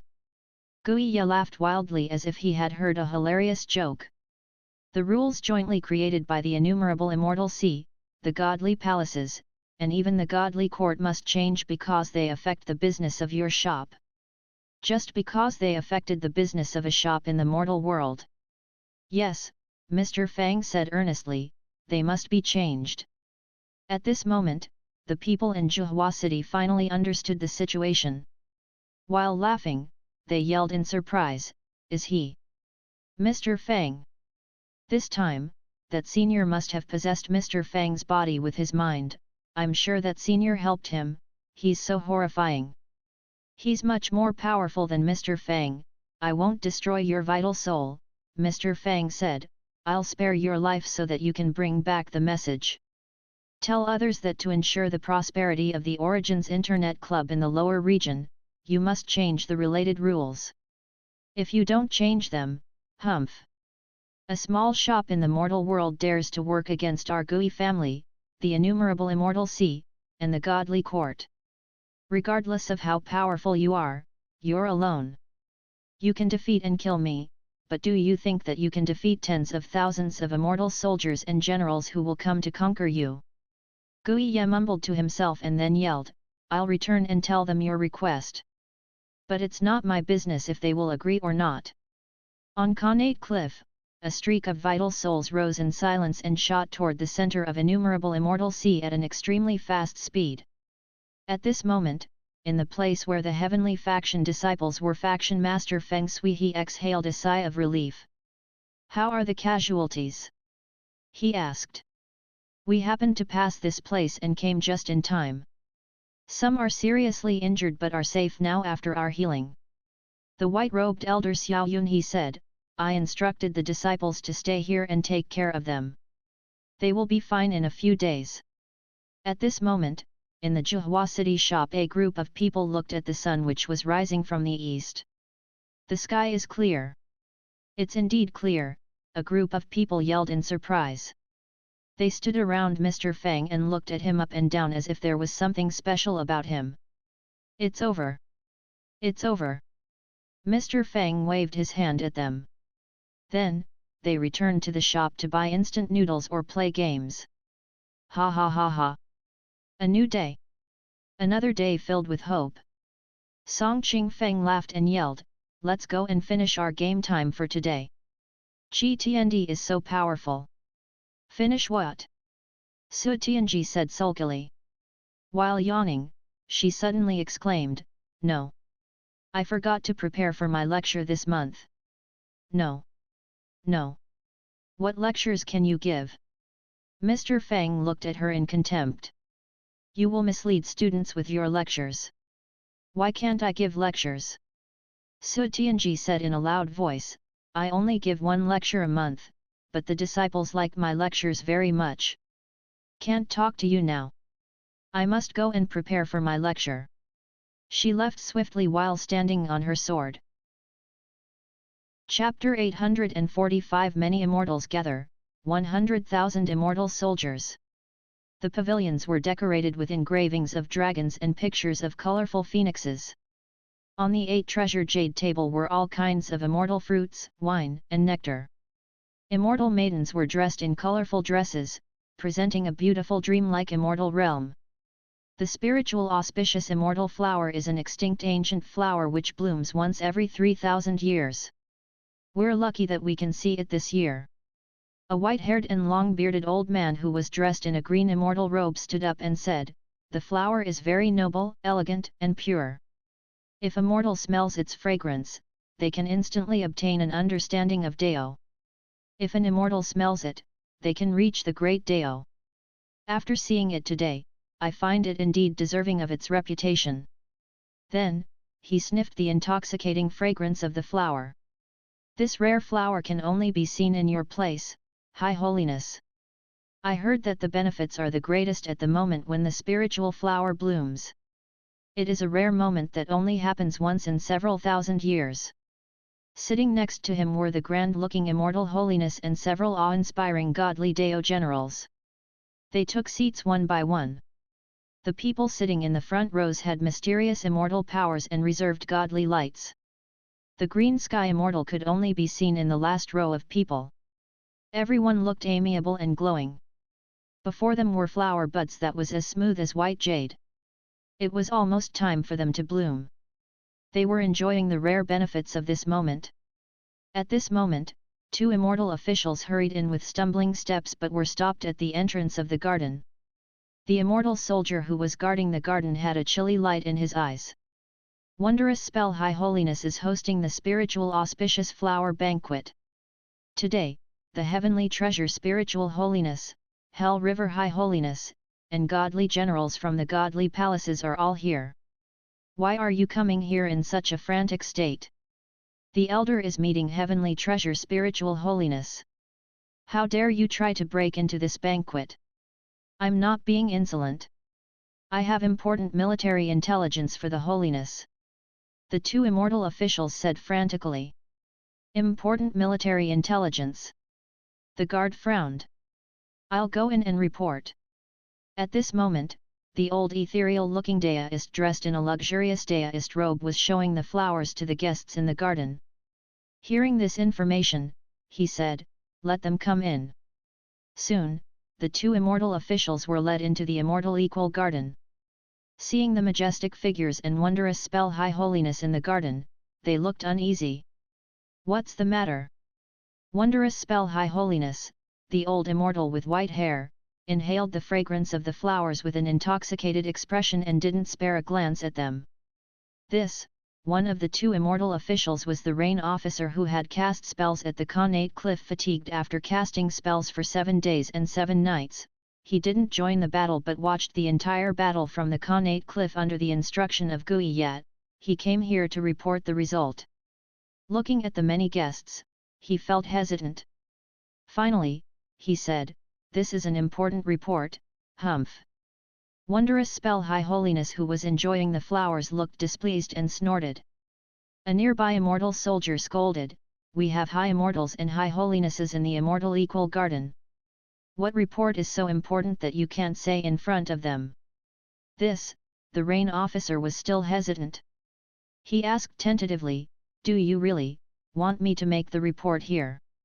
Seeing Wondrous Spell High Holiness's face turning darker, the immortal soldier reprimanded, "Hurry up and speak what you want to say." Resigned, the rain officer forced himself to say, "Okay." Mr. Gui led immortal soldiers to severely punish the mortals in the lower region who have violated the forbidden. Almost 100,000 immortal soldiers cast spells together and condensed tribulation lightning bolts, casting them toward the resistant mortals.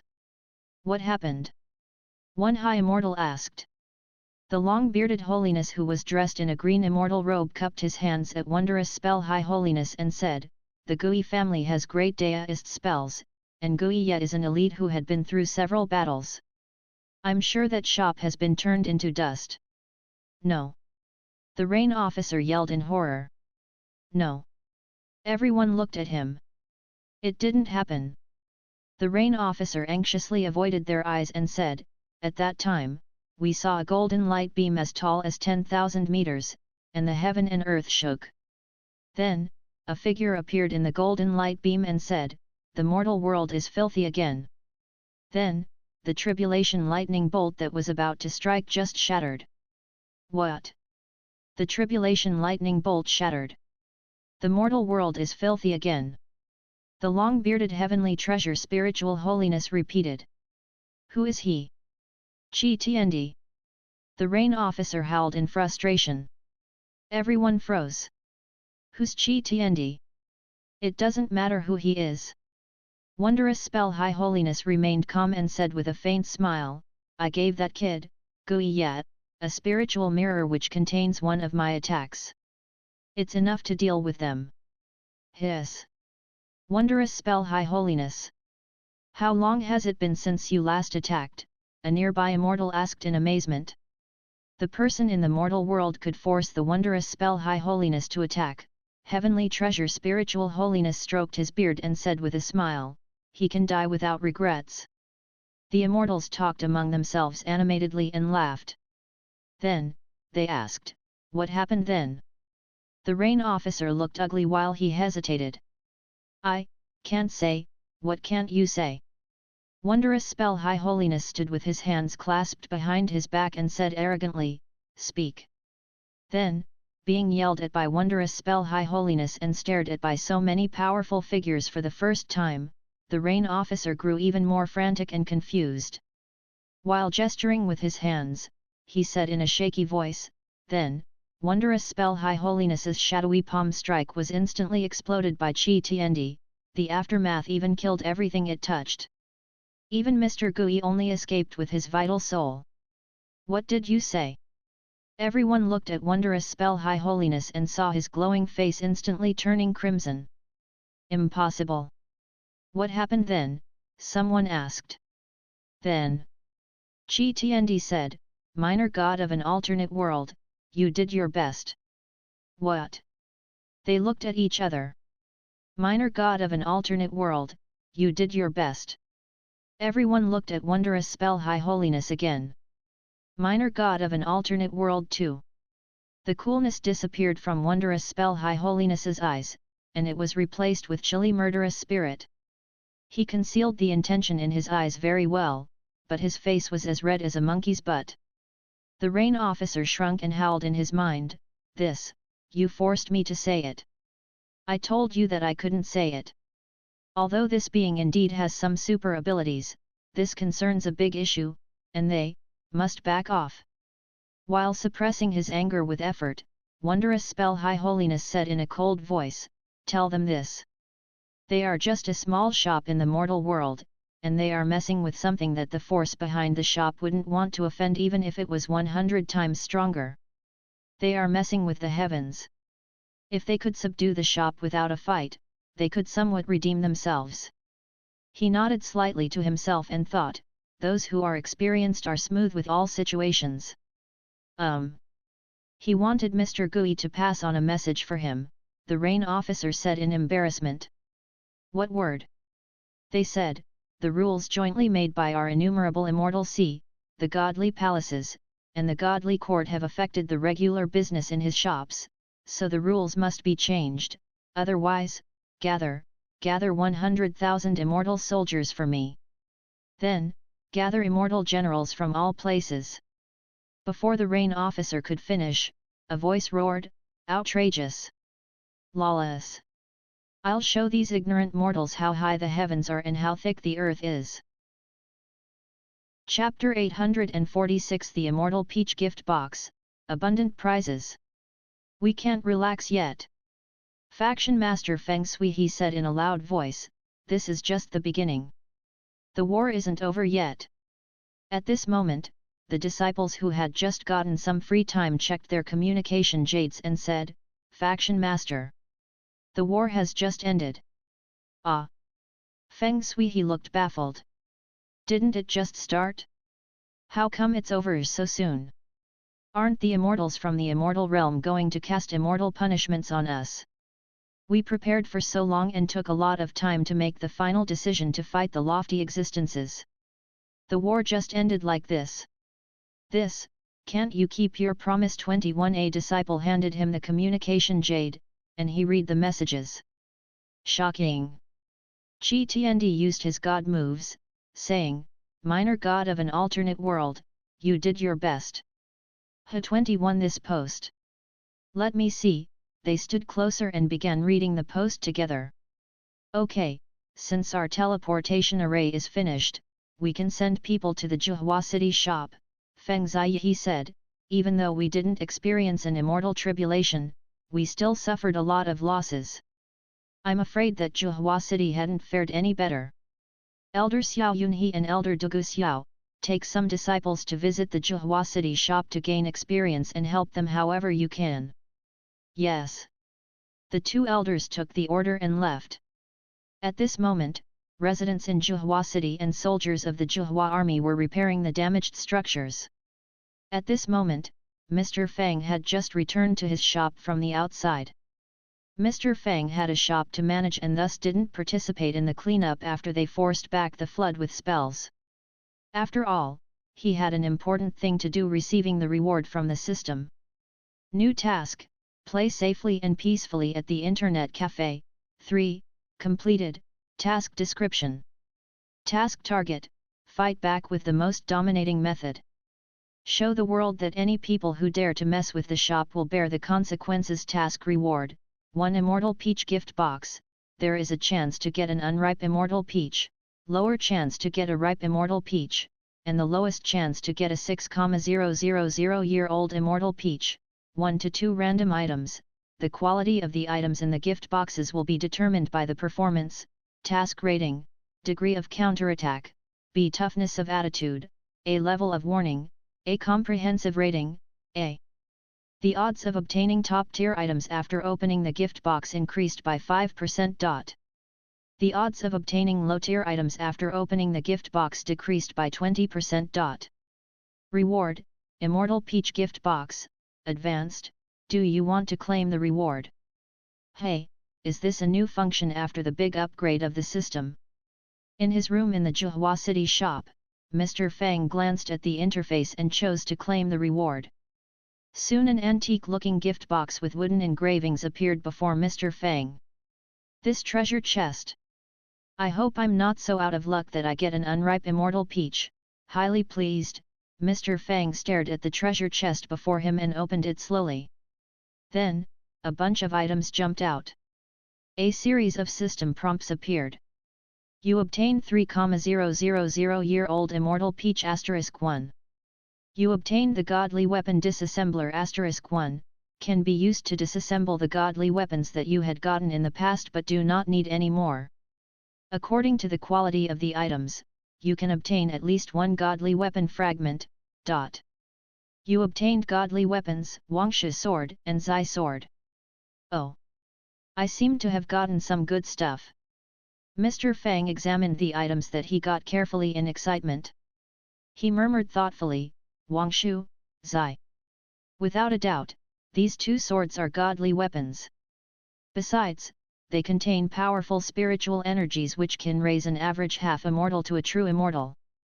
I guess they can do more than that since the sword energies coming off them are brighter than those in the game. They must have absorbed all the energy of the demon world and achieved the ultimate state.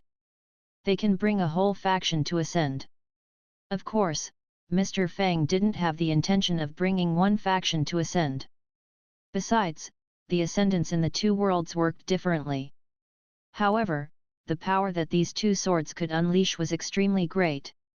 Woo, then, Mr. Fang looked at the strange godly weapon disassembler.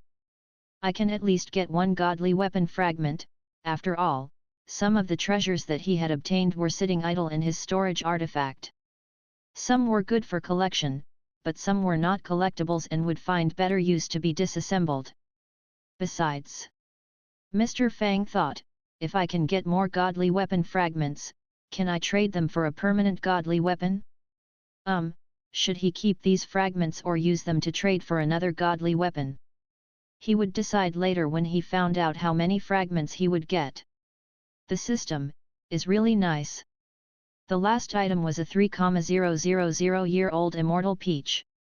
He was a little disappointed that it wasn't a 6,000-year-old immortal peach, but a 3,000-year-old immortal peach was not bad.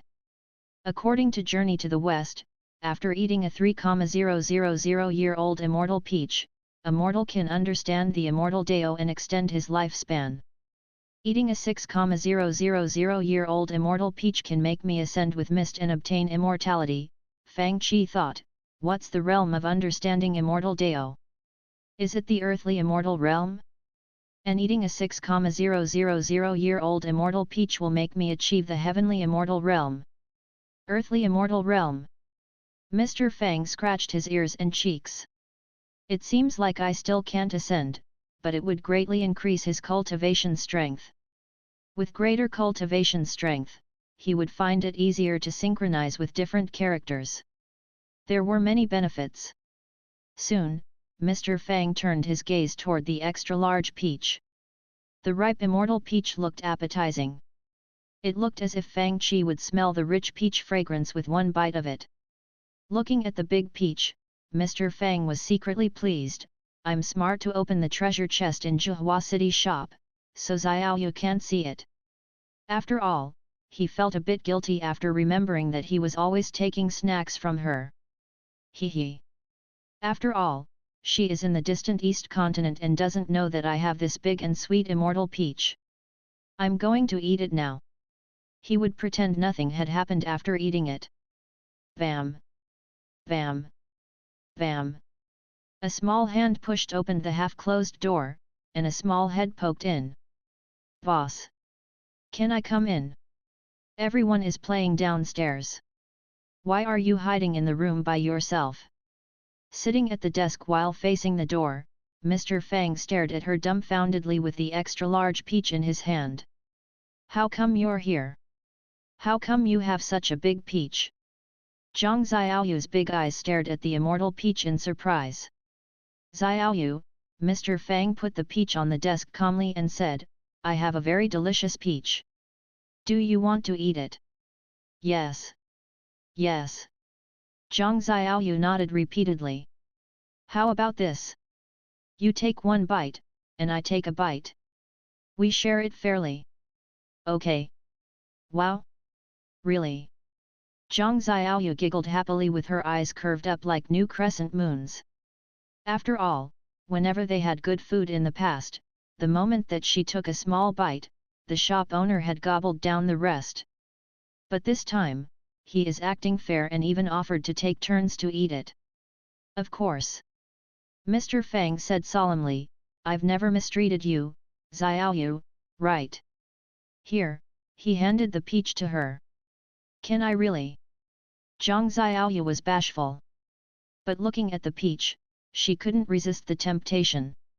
Then, I'll take a small bite first. Then, she took a small bite bashfully. Aau! Wow! It's so delicious! The fragrance of the peach penetrated her internal organs as if her whole body was soaked in the hot spring. Zhang Xiaoyu squinted her eyes with great enjoyment. When she opened her eyes again, she only saw a peach pit on the desk while Mr. Fang, with his mouth full of peach, said blurrily, "Okay. We finished it. We each took one bite. It was super fair." Zhang Xiaoyu was stupefied. In the lounge area in the shop, the disciples from different major academies such as the Lingyun Academy and Shengjing Academy gathered together. Coming for a friendly visit, the core disciples from the heavenly faction sat with them and discussed about cultivation strength. He, the two big disciples in our faction have rather high cultivation strength. Despite their young ages, they have respectively reached the 7th tier and the 9th tier of level 8, Elder Xiao Yunhe said in pleasure. Look at them. At this moment, Su Tianji rolled her eyes at her two young disciples, Feng Qi and Yuexin. They are almost level 9 now, but you two haven't reached level 8 yet. You must play the games more diligently, do you hear me? Yes. Master. They looked dejected. However, talking about cultivation strengths, Su Tianji pointed at Nalan Mingxiu who sat nearby and said, "We must mention our little Nalan who is a great example in the Celestial Warrior Association in our Dajin. She's only in her 20s, but her cultivation strength has reached level 8. In her 20s 21 level 8. The heavenly faction disciples looked at Nalan Mingxiu in astonishment. So powerful! Hey, here's Xiaoyu! Here is Xiaoyu! While they exclaimed, they saw Xiaoyu walking over. Su Tianji immediately pulled Zhang Xiaoyu to her side and said with great sincerity and affection, "Xiaoyu, it's been a long time since I last saw you. How is your cultivation strength now? Has it increased? Look at your elder sister Nalan, she has reached level 8. Really?" Zhang Xiaoyu said with embarrassment, "You guys improve so fast. You haven't reached level 8, right?" They comforted her. "You're quite good already, yet. She's so young. In fact, burp." Suddenly, she had a hiccup, and her presence rose sharply. "Hey! Zhang Xiaoyu said doubtfully, "I seem to have reached level 9. What?" The games, movies, and TV series could help people increase their cultivation strength, but the people with greater talents would increase their cultivation strength faster. This rule also applied in here, and the only difference was that the talent needed in the shops was the talent of playing games, which was quite different from conventional talent. Of course, gameplay talents aside, if one had excellent cultivation talent or found a special cultivation method extremely fitting for one's conditions, they could achieve great growth in cultivation strength with diligent training even if they had poor talent in gaming. Anyone with one of the two kinds of talents could obtain fast progression if they worked hard. Of course, the people with both talents would double the speed in their cultivation. Nalan Mingxiu belonged to the latter group, and her cultivation strength had been much higher than her peers due to her extremely high talents from the very beginning. Right now, her advantage over others was still obvious. But this damn girl has such great talents. 21 Her talents aren't even inferior compared to those of people in the East Continent. Having finished regulating his breathing, Mr. Fang walked down from upstairs and mumbled to himself. On second thought, he wasn't surprised. After all, the veteran players had played games in the shops for a long time and had watched many TV series, accumulating lots of experience. However, the new players in the East Continent had comparatively weak foundations. If the talented disciples such as Yu Yin, one of the key disciples of the heavenly faction, had entered the shop soon after it was opened, she would probably have reached level 9 by now. But now, whether it was the skills that they learned from the champions in League of Legends or the Dao lecture given by Patriarch Subadai, they obtained less understanding than the veteran players. It must be noted that Patriarch Subadai only taught Sun Wukong for 7 years. These people were not as talented as Sun Wukong, who was born from the heavens and earth. But with a deep understanding of the fundamentals, their growth wasn't slow. In the past few days, Mr. Fang explained to them the content in the first few episodes of Journey to the West, doing the system's task of Challenger's Tutorial School. However, the Origins Internet Club always promoted the combination of work and entertainment. Standing up from his chair, Song Qingfeng stretched and said, "I'll stop watching now. I'll go to Dungeon Fighter Online to use up the fatigue points, then I will spend several hours playing League of Legends." Allocating game time reasonably was a good habit. Ding ding dong dong, with crisp music, he entered the game. Meanwhile, in the half-city shop, after the storm stopped, the flood gradually retreated. After the rain stopped, the city looked clean and fresh after the washing of the rain. Standing on the edge of half-city, one could clearly see that the other half of the city had completely sunk into the ocean, looking like a broken cliff. The ocean waves below the cliff clashed with the black rifts. Looking out toward the distant ocean from the uneven edge of the cliff, the ocean looked darker the deeper it went. As if coming from a distant dreamland, a faint singing rose with the ocean breeze, sounding like murmurs of ocean beasts. The words seemed to be in another language. Standing on the cliff on the shore was a figure who was dressed in a dark green long dress, and her pretty long hair draped over her shoulders like ocean waves. The two sharp fangs protruding from her red lips showed that she was a hybrid of humans and demons. She stared at the distant yellow spring sea. The turbid ocean water seemed to conceal another world underneath. According to the legends, despite the undeterminable age, the turbid ocean was at least 10,000 years old, having a much longer history than the cultivators in Half City. At this moment in the Half City shop, a black cloud was bragging on Livestream, "Scummy shop owner 10,000 years later, I assure you that he will call me granddaddy with great respect." Then, it picked up a bottle of Coke and slurped through the straw. Slurp? He has no idea how great my clan is. From the prehistoric times, gods and immortals lived above the eternal high mountains and vast sky, while the existences opposite to them lived in the endless darkness. They were called demonic gods or evil gods. The darkness didn't refer to a specific place. No one knew where it was. Perhaps it didn't exist in the mortal world. In the dark and deep void, horrifyingly huge corpses half buried in the dust could be seen scattered around. Carrying the roars of roaming ghosts, the yellow winds seemed to be able to tear open a person's soul. "We can't defeat them on the center stage battlefield," a low roar as deep as the land rose in the void. "I think we should change our strategy." "How?" another voice said. "We can take the road in the mortal world. Our clan has planned this for a long time. It's time to carry it out. The heaven-devouring turtle has absorbed enough spiritual essence. And when the time is right, the weak mortals will pose no threat to us and will become a good food supply for our army." The booming voice that was as deep as an earthquake said, "This is a good plan." In the endless void, a huge shadow waved its 4 feet and slowly moved toward a certain direction. Meanwhile, in the Zhuhua City shop, "Are you ready to take on Anton?"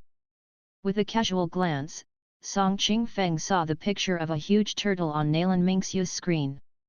This huge turtle was as giant as a prehistoric continent. The 7th Apostle Anton. It also had all kinds of horrifying coexisting monsters around it. A presence much more powerful than before was activated continuously. Among the players in the shop, some concentrated on one cultivation area while some tried every style before choosing one of them as their specialization. Of course, people made different choices in different continents according to their own customs and styles. For example, in the East Continent and the continent of immortal relics, the majority of people were like Nalan Hungwu and mostly focused on the legend of Sword and Fairy, the turbulent homeland, Wind and Cloud, Dungeon Fighter Online, and the Journey to the West. In contrast, the people in the West Continent preferred World of Warcraft, Dark Souls, and League of Legends, in which most champions had similar styles to their own. In the Yuanyang City shop, due to the Ultimate West Realm people who had continuously played Dungeon Fighter Online from the max level 60 expansion until now, this game was more popular than in the other shops. The shop with the second most Dungeon Fighter Online players was the Half City shop. Of course, the new shops in the East Continent and Kanglan City had the least players of this game. With the arrival of the new expansion, the janitors in the shop such as Jessica were busy doing the translation of the official novel and spin-off stories during their free time. In the lounge area of the Yuanyang City shop, the awesome janitor team consisting of a blonde beauty and two handsome foreign-looking men was doing the translation with large piles of documents around them. There was only a basic introduction on the official website, people couldn't find detailed information on it. These janitors' job was collecting clues from the storyline and different quests and compiling them into articles before posting them on the official forum and main post bars for the players to read and understand. Next to them were piles of materials about Arthas and Frostmourne in the Wrath of Lich King expansion that would be released later. Seventh Apostle Anton was a supergiant turtle that was carrying a huge volcano on its back. According to the legends, when it fully spread its giant body, it could reach the edge of the world. Feeding on energy, it swallowed the energy from the whole world greedily and could lead to the exhaustion of the world. After destroying its own world by exhausting all the energy in it, Anton came to this continent. This game was different from other games. For example, in the Legend of Sword and Fairy 4, it was the Ninth Heaven Mystic Fairy who had finally defeated Xian Xiao, while the players could only submit to their destiny while doing the best they could. In World of Warcraft, players couldn't kill the ancient god Thun, they only acted as the vanguards and did supporting work to consume some of its energy. It was because at that time, the players were weak and didn't have the ability and power to handle crises on that big of a scale. However, as time went on, they had gradually grown stronger. These players were no longer the small figures who could do nothing but follow the masters and do some supporting work. They had gradually stepped onto the historic arena. Regardless of who they were in the real world, they were real geniuses in the games. As time went on, they experienced one catastrophe after another and obtained more understanding of more powerful ultimate techniques. They had surpassed their trainers and risen to the same level of those powerful existences whom they had looked up to. Therefore, in the battle of blocking the Seventh Apostle, these players were the absolute main force. At this moment, on the screens of the players from the Ultimate West Realm as well as people such as Zhongwu and Nalan Mingxiu, a vast ocean under a quiet night sky appeared. Looking through the sea mist, they could vaguely see a giant continent where a blazing fire was burning. They looked carefully and recognized that the vast continent was in fact the giant body of a prehistoric giant turtle, and on the turtle's back was a volcano erupting high into the sky. This turtle's four legs extended into the bottomless ocean, looking like four pillars that were supporting the sky. Its huge feet stood on the bottom of the ocean while its body stood high up above the vast ocean. For this giant apostle, it walked in the vast ocean as easily as trudging through a creek. At this moment in the internet cafe, players such as Song Qingfeng stood behind the players in the game and watched as the huge continent gradually filled the whole screen. F***CK, it will burst the screen. Meanwhile, a huge battleship flanked by several smaller battleships flew across the sky in a V-shaped formation and then spread out in one line. They blocked the way of the huge turtle. On the huge battleship named Noble Sky, the people stood on the bow with their robes flapping in the strong ocean wind. Some of them carried magnificent and dazzling heavy swords on their backs with blood-red eyes and ugly bloody hands, and some were dressed in military uniforms and placed huge crosses before them, and some wore grey daoist robes and slowly tied a black gauze over their eyes. There were about 20 of them, a team consisting of the top-level adventurers, players, in the whole game. What they faced was a huge thing on the ocean. Meanwhile, outside Half City under the deep and deadly silent water in the Yellow Spring Sea was an endless abyss. The deeper it went, the darker it got. A dark and evil presence surged with the hidden currents at the bottom of the ocean. The hidden currents grew more rapid at the dark ocean bottom, which was tagged as the Forbidden Zone by all cultivators in this sea area. In the silent roars of the sea monsters and demons at the ocean bottom, a tiny crack seemed to appear in the bottomless ocean abyss. Vague gloomy light dots seemed to pierce through the crack, and the water began to pour back. Vaguely, an extremely huge turtle foot seemed to appear. Frightened by the horrifying presence, countless demons at the bottom of the ocean scrambled to flee. A voice seemed to say in the darkness, "I'm surprised that there is a path in this place that can lead to the mortal world." The heaven-devouring turtle consumed lots of energy to widen the crack. Another voice said, "Even though the essence in the mortal world is not as abundant as that in our world, it can still replenish our stock. Of course. This natural supply depot can support us for months. Our clan will win this war." In the Zhuhua City shop, Half City shop, and Yuanyang City shop on the screens was the great ocean in the dark night and the red clouds in the sky illuminated by the blazing huge fire. A vast mass of black mist spread out on the ocean. The vast black mist gradually devoured everything in the surrounding area. The visibility was instantly reduced to the minimum. Gloomy whines came in the darkness, and no one knew how many demons were hidden in the mist. The teams are formed. With a scroll that laid out the plans for the battle in his hand, Zhongwu said in a loud voice, "Let's clear the origin of the black mist first. Everyone in the challenge team, go." People leaped off from the deck. While unsheathing their blades and kicking hard on the sea surface, they shot toward the giant beast in the ocean like cannonballs. The tough challenge begins. Chapter 849 Begin to synchronize with the great sage, heaven's equal. She looked at Mr. Fang eagerly. After all, the snacks that were out of stock had been later for sale again, so she wondered if this kind of delicious peach would be sold later as snacks. "Oh, that," Mr. Fang thought for a while. "Not now." "Really? How about in the future?" Seeing the disappointment on Zhang Xiaoyu's little face, he immediately said, "In the future, there might be." "Really?" Zhang Xiaoyu asked in elation. "Of course." After all, he had a peach pit in his hand.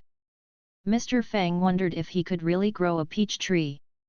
He thought for a moment and decided that it wasn't possible for now. After all, he couldn't find any spiritual field that could be compared to the Garden of Immortal Peaches. The Garden of Immortal Peaches was a place in heaven after all. He waved at Zhang Xiaoyu and said, "Go and play now. If you want to eat peaches, you can buy golden spiritual peaches from Dongqing Gli's restaurant. They are top quality peaches with good taste. I must go upstairs and cultivate now." "Really?" Zhang Xiaoyu took out her smartphone happily. "I'll buy some right now, and they will probably deliver them to me very soon, right?" "Yeah, they can deliver them to me. How long will it take?" Mr. Fang asked. "About half an hour," Zhang Xiaoyu answered without thinking. "Their business is getting better and better. The deliveries used to take much less time." "Oh, then, I'll come down in half an hour." With that said, Mr. Fang went upstairs. The god's palace stood tall on the high mountains. This was the residence of the gods worshipped by the humans in the West continent. According to the legends, they lived on the high mountains in the godly realm. On the mountains and in the oceans, there were their cities and godly nations. The god's palace was the holiest place even for gods. Because only the most powerful gods had the right to live here.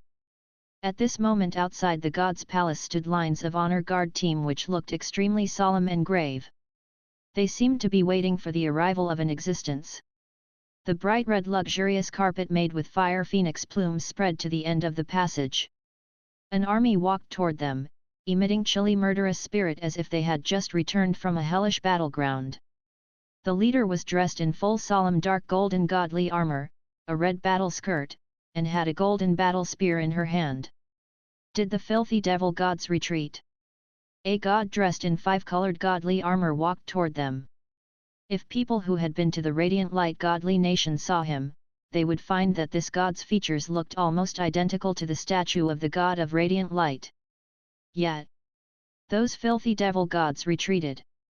From the looks of it, they don't have any plans to send out troops again for the time being. She pulled off her golden helmet and revealed her brown long hair that was pulled up in a bun. Holding her helmet in her arm, she walked toward the depths of the shiny golden palace along the bright red carpet. I'll get bored again. Strangely, her face that as exquisite as an angel looked quite like Princess Isabella of the radiant light godly nation. I heard that there are some problems in the mortal world again? A powerful devil god has grown strong and is making trouble in the mortal world. Hee, powerful. The god of radiant light said with a little contempt, if all he can do is mingle with the monkeys in the mortal world, it means that he's only a monkey with greater strength. My doppelganger in the mortal world awakened some time ago, the goddess said. She sent me lots of useful information. What? Is the undefeatable Valkyrie interested in these monkeys? It must be noted that the goddess with the title Undefeatable Valkyrie had never lost a battle in the wars against the various devil gods. She said casually, if they can survive in the hands of the self-important wastrels from the innumerable immortal sea, I don't mind teaching the small monkeys that are messing around in the mortal world a lesson while I'm on vacation. At this moment, Mr. Fang had just entered the cultivation room, and a scene appeared before him. A monkey dressed in golden armor and holding the golden hooped rod looked up at the sky, which was filled with 100,000 heavenly generals and soldiers who were standing on the clouds. The flag with the words, "The Great Sage, Heaven's Equal" flapped in the wind. Synchronization rate with the Great Sage, Heaven's Equal, 10.3% complete synchronization in this space, available after his cultivation strength surpassed the pinnacle stage of Ascendance Realm, and he could use the dual swords, Wangshu and Zai, in this space. Fang Qi synchronization efficiency improved greatly. With continuous cultivation and training, he had reached the lowest requirement to synchronize with the Great Sage, Heaven's Equal. Do you want to start the synchronization, yes or no? Yes. The still scene suddenly turned alive.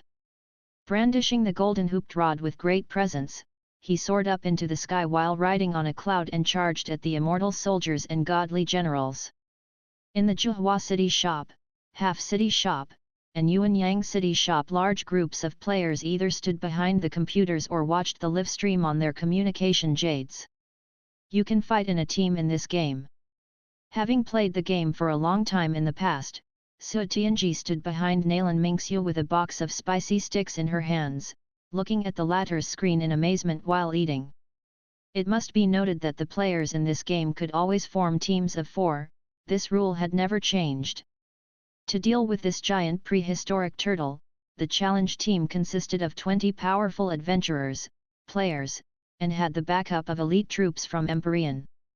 On the huge battleship were all kinds of super-large cannons. The most strikes that they launched were cooling radiation waves so that the adventurers could have a landing spot on Anton's hot surface. This method also prevented part of the lava from exploding by accident. The players were divided into 5 teams with different missions. The division was made after careful research of this quest. Obviously, they had tried it many times before. On the screen, the extremely huge ocean beast pulled one of its giant feet from the ocean and struck out. Instantly, the ocean water surged up, forming a horrifying tsunami. More horrifying was that the water drops splashing out by the huge foot shot out like giant cannonballs. Launched with tremendous momentum, even these simple attacks were destructive.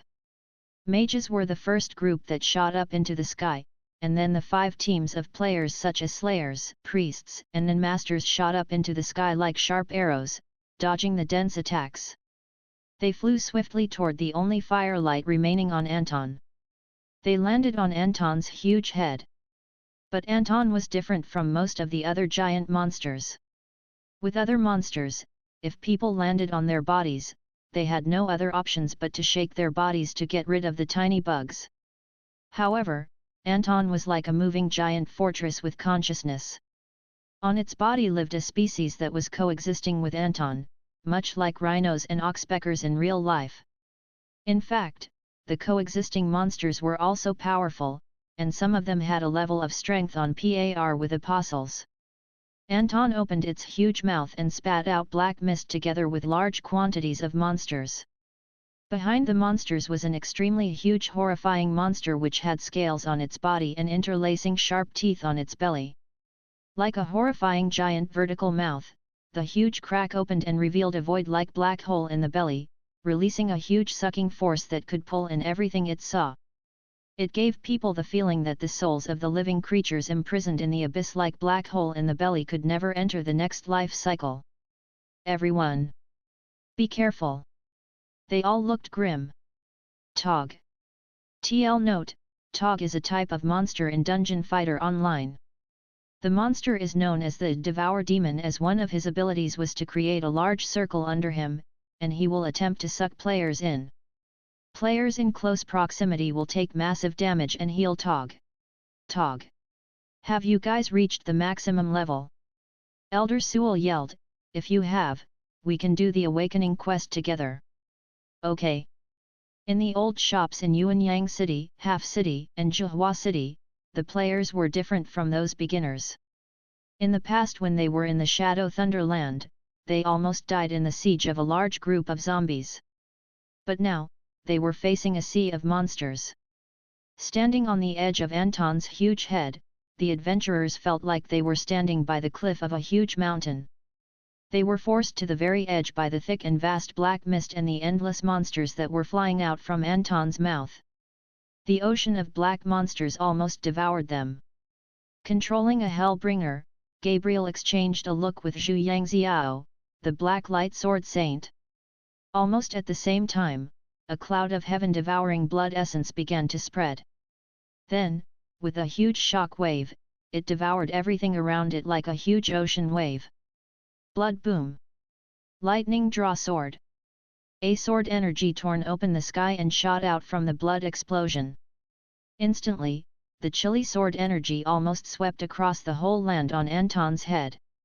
Illusion sword dance.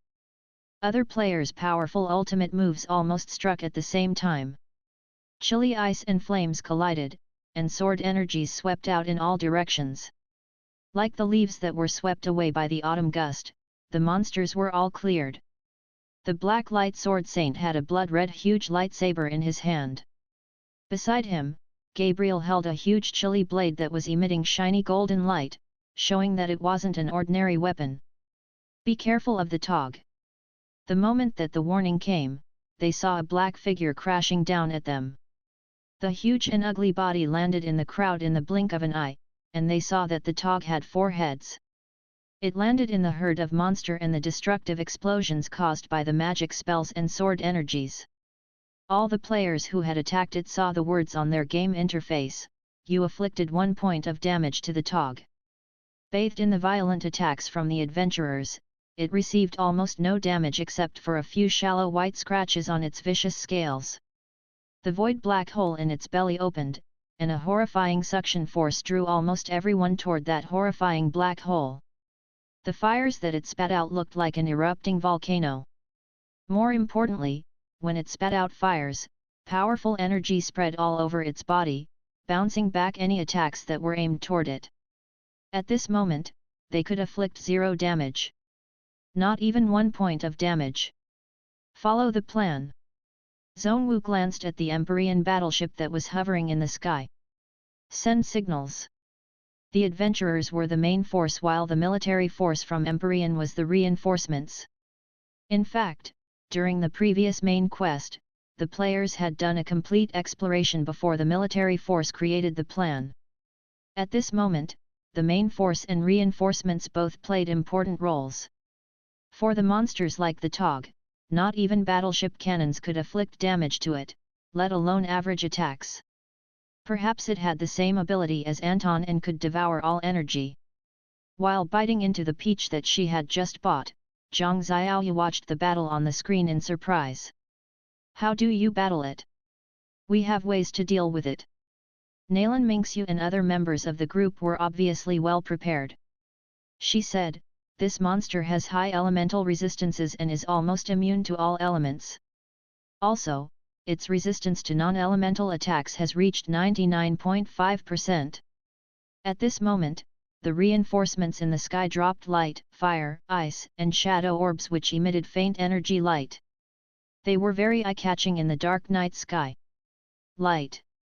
Zhongwu yelled while the long saber in his hand lit up with a pure white dazzling light. Fire! In the night sky, Nalan Mingxiu lifted her huge blood-colored sword, and blazing flames immediately burned on it. She leaped up into the air, and her sword drew an arc which looked like a meteorite shower, driving the light orb with blazing flames into the empty belly. At this moment, a hot presence spread inside the tog. This huge monster's scales gradually turned red like that of a roasted shrimp. With a pathetic howl, it crashed toward Nalan Mingxiu viciously. With a clean duck, she dodged the strike perfectly. A sword energy of blazing flames slashed out, finally leaving a shallow scorched line on its scales. "Look, we can use same elemental attacks on it," Nalan Mingxiu explained. As if feeling the high temperature in the game, she wiped the sweat off her forehead and said, "I've been studying it lately." "Ho, so troublesome," Song Qingfeng said, "only your weapon has fire elements. Does it mean that only you can fight the tog?" Sort of." While they spoke, on the screen, a horrifying black storm rose around the tog. The storm connected with the thunderclouds in the sky, looking like a huge pillar connecting the sky and the land. All the attacks were shattered by the storm. The members who couldn't dodge in time were instantly swept into the storm. Even Nalan Mingxiu was swept into it.